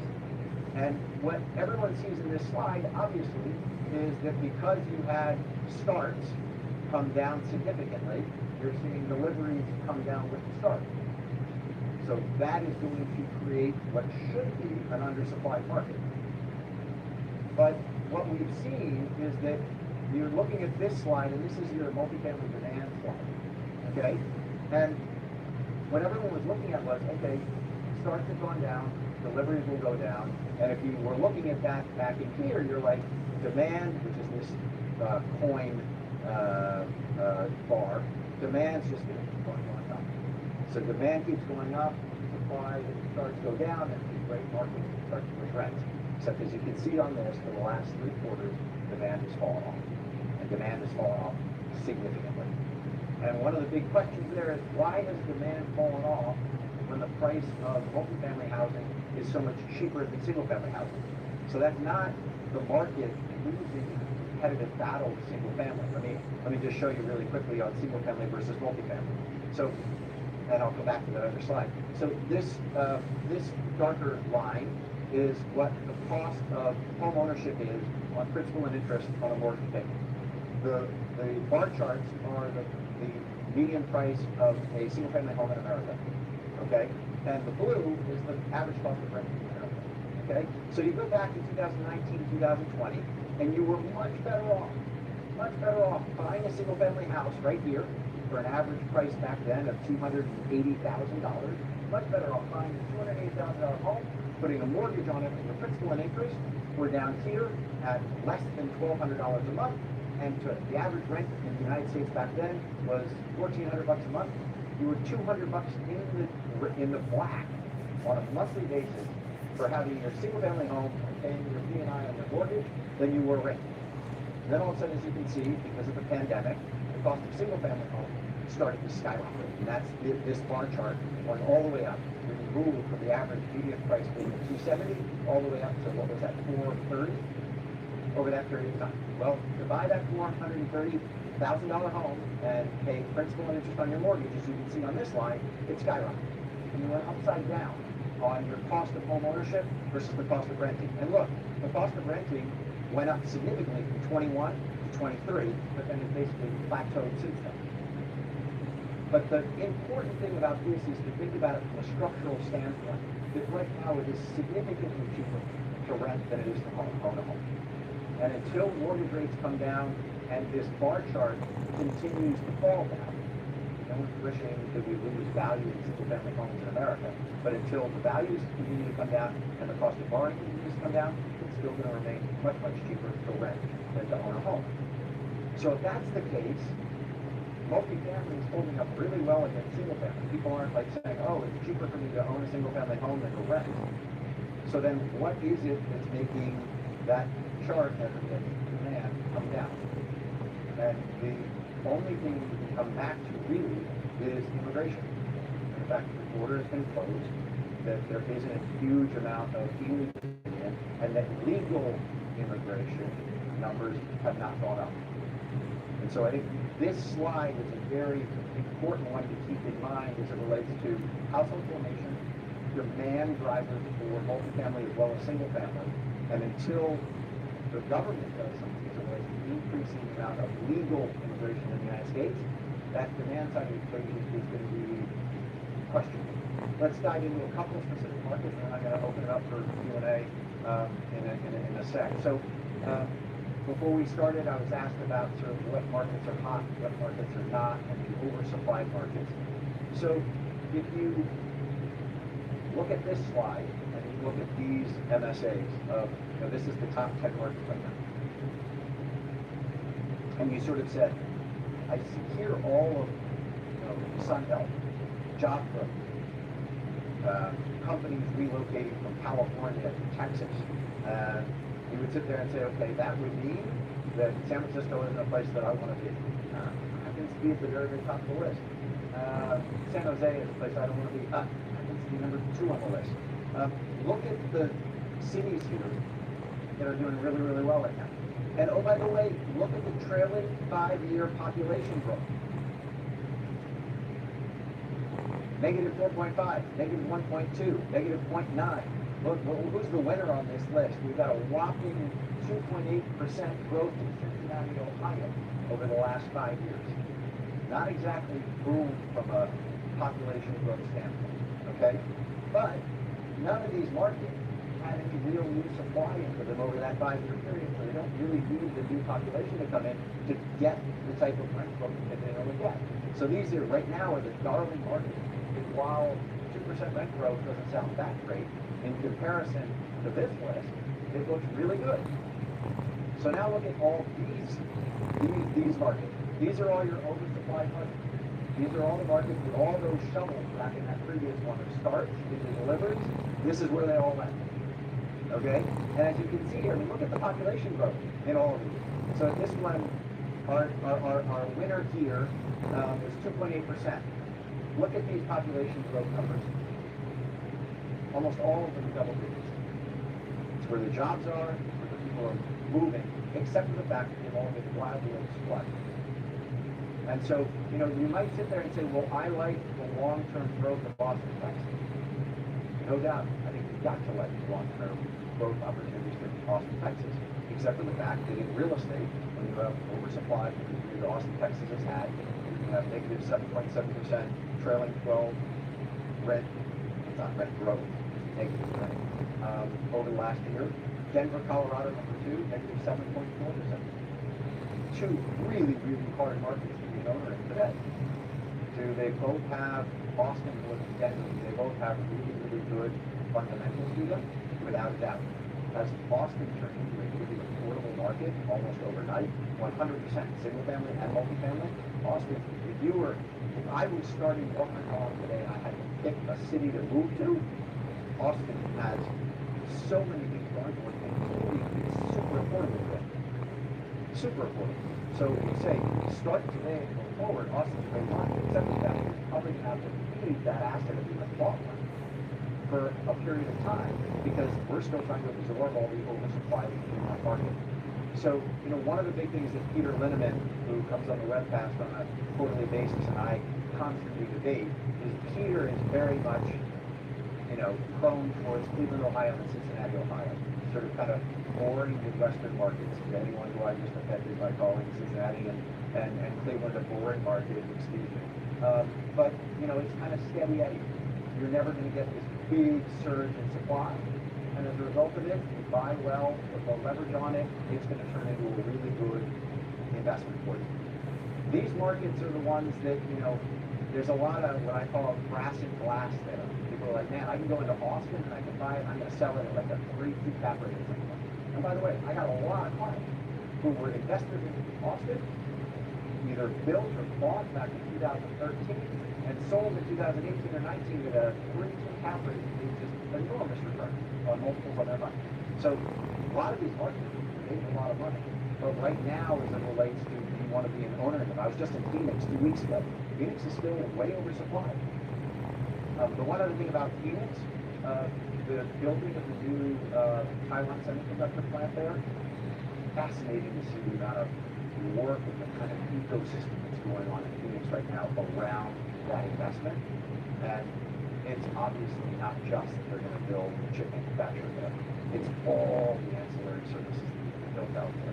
I met with a gentleman who is working with Taiwan Semiconductor as it relates to all the other kind of services that they need, the plants and how the plants feed products into the actual chip manufacturer, then the multifamily and the retail and the office and everything around that huge investment of tens of billions of dollars. It's really quite something. It will be a great growth driver for the Phoenix market over the next couple of years. So, in summary, before we go to Q&A, a couple things on noise. You hear a lot about $200 barrel. We're not going to $200 oil on a barrel. Trump won't let it happen. The president will stop the conflict before we even get close to that. So there's a lot of fear-mongering about that. That ain't going to happen. Runaway inflation. One of the big things to keep in mind is that one of the main reasons the inflation print has stayed as high as it is because of owner's equivalent rent and because of multifamily rent growth that for whatever reason the CPI continues to get a false read off of. But owner equivalent rent is 25% of the CPI. And nobody's ever paid owner equivalent rent. Ever. I own 3 homes and I don't pay rent to anyone. I pay a mortgage, but that owner equivalent rent of what would you rent your house to someone else for today? No one's ever paid it. It's a completely made up number. So if you call me today and say, what would you rent your house in Denver, Colorado for? I'll come up with some number. And I'm going to kind of triangulate off of some number I heard down the street. They'll tell me last month you said it was X, this month is it up or is it down? Or I'll give you my gut reaction of I should charge more, I should charge less. That's the way they go about determining owner's equivalent rent, and it's 23% of the CPI. Makes no sense. So in the CPI number that is stayed elevated is an elevated owner equivalent rent number that shouldn't be there. I'd be interested to see whether Kevin Warsh, when he comes into the Fed, thinks about doing something to adjust it. It's one of the reasons why so many economists don't focus on the CPI but focus on the PCE, because the PCE has a lower weighting on housing than the CPI. But the bottom line on all this stuff is I told you about oil and the impact of oil. Oil stays high for a very long period of time. It will have an impact on the CPI, but I don't think we're going to have runaway inflation as many people are fear-mongering. Higher interest rates. I don't predict interest rates, okay? But what I would say is the following. You have a new Fed chair who's coming in, and there's no doubt that he has heard the president clearly that he wants to get the cost of borrowing down. The second thing on all that stuff is you are either going to have Kevin Warsh being successful at lowering rates, or You'll have a sell-off in the equity market, which should have people move to safety in treasury. The interesting thing since Iran is that you actually didn't see that happen. Typically, when there's an international conflict like Iran, people they jump into safety, and you would have seen yields of the 10-year go down. That didn't happen this time, which is a little concerning. And at the same time, if you do get a significant sell-off in the equity market, there's no doubt that you get the 10-year going down. Death of the blue states and blue cities. I just showed you numbers on why they're not dead and probably aren't going away. There's lots of talk about all this great migration to the lower tax, high growth states. But from a real estate standpoint, those states are still struggling. And then transaction volumes are being muted. I showed you. There might be a narrative out there that says transaction volumes are being muted, but at least in multifamily on the sales side, it's sort of back to normal. On the signal, CRE capital flows will drive transaction volumes up and cap rates down. Okay, I showed you that rotation of capital from LPs. That is going to continue. That doesn't stop. The capital hasn't gone back to them. They'll continue to ask for capital, and fund managers who want to raise that as fund are going to have to recycle that capital. That recycling of capital means that they're putting it into assets as they sell them and refinance them. More capital flows, cap rates come down. You then go from a I don't want to sell market to a ready to sell market, and transaction volumes come. That's the way it will happen.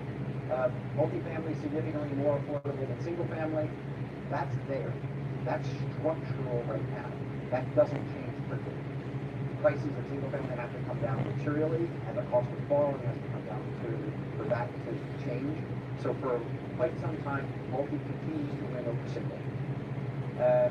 Sunbelt will continue to attract jobs and families.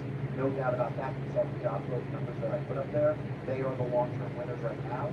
And last few states we figured out how they can get their tax policies in place to retain and attract new investment. Population growth problem without increased legal immigration. That is a really important one. And by the way, the administration can work on that. They can say we only brought in 700,000 legal immigrants last year. Let's bring that up to 1 million. Let's bring that up to 1 million too, and start processing more legal immigrants to the United States. And then the final, rates will come down due to cuts for the Sullivan Bank. Pretty, again, I don't try and predict where rates are going to go. I get asked about it all the time. I'm smart enough to leave that to economists and not myself.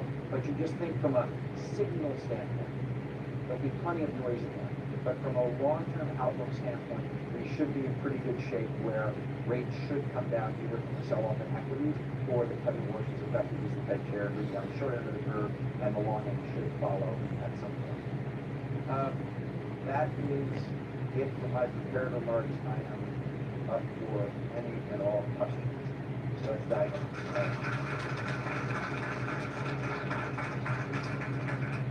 Hey Willie, Michael Camus, MIT MS Red. Thanks again for coming out today. You're a native Washingtonian. You've long been a proponent of the city and to create a real estate market. You recently had Mayor Bowser on the webcast, and she's communicated her and her team are all in on DC to bring business and investment back to DC.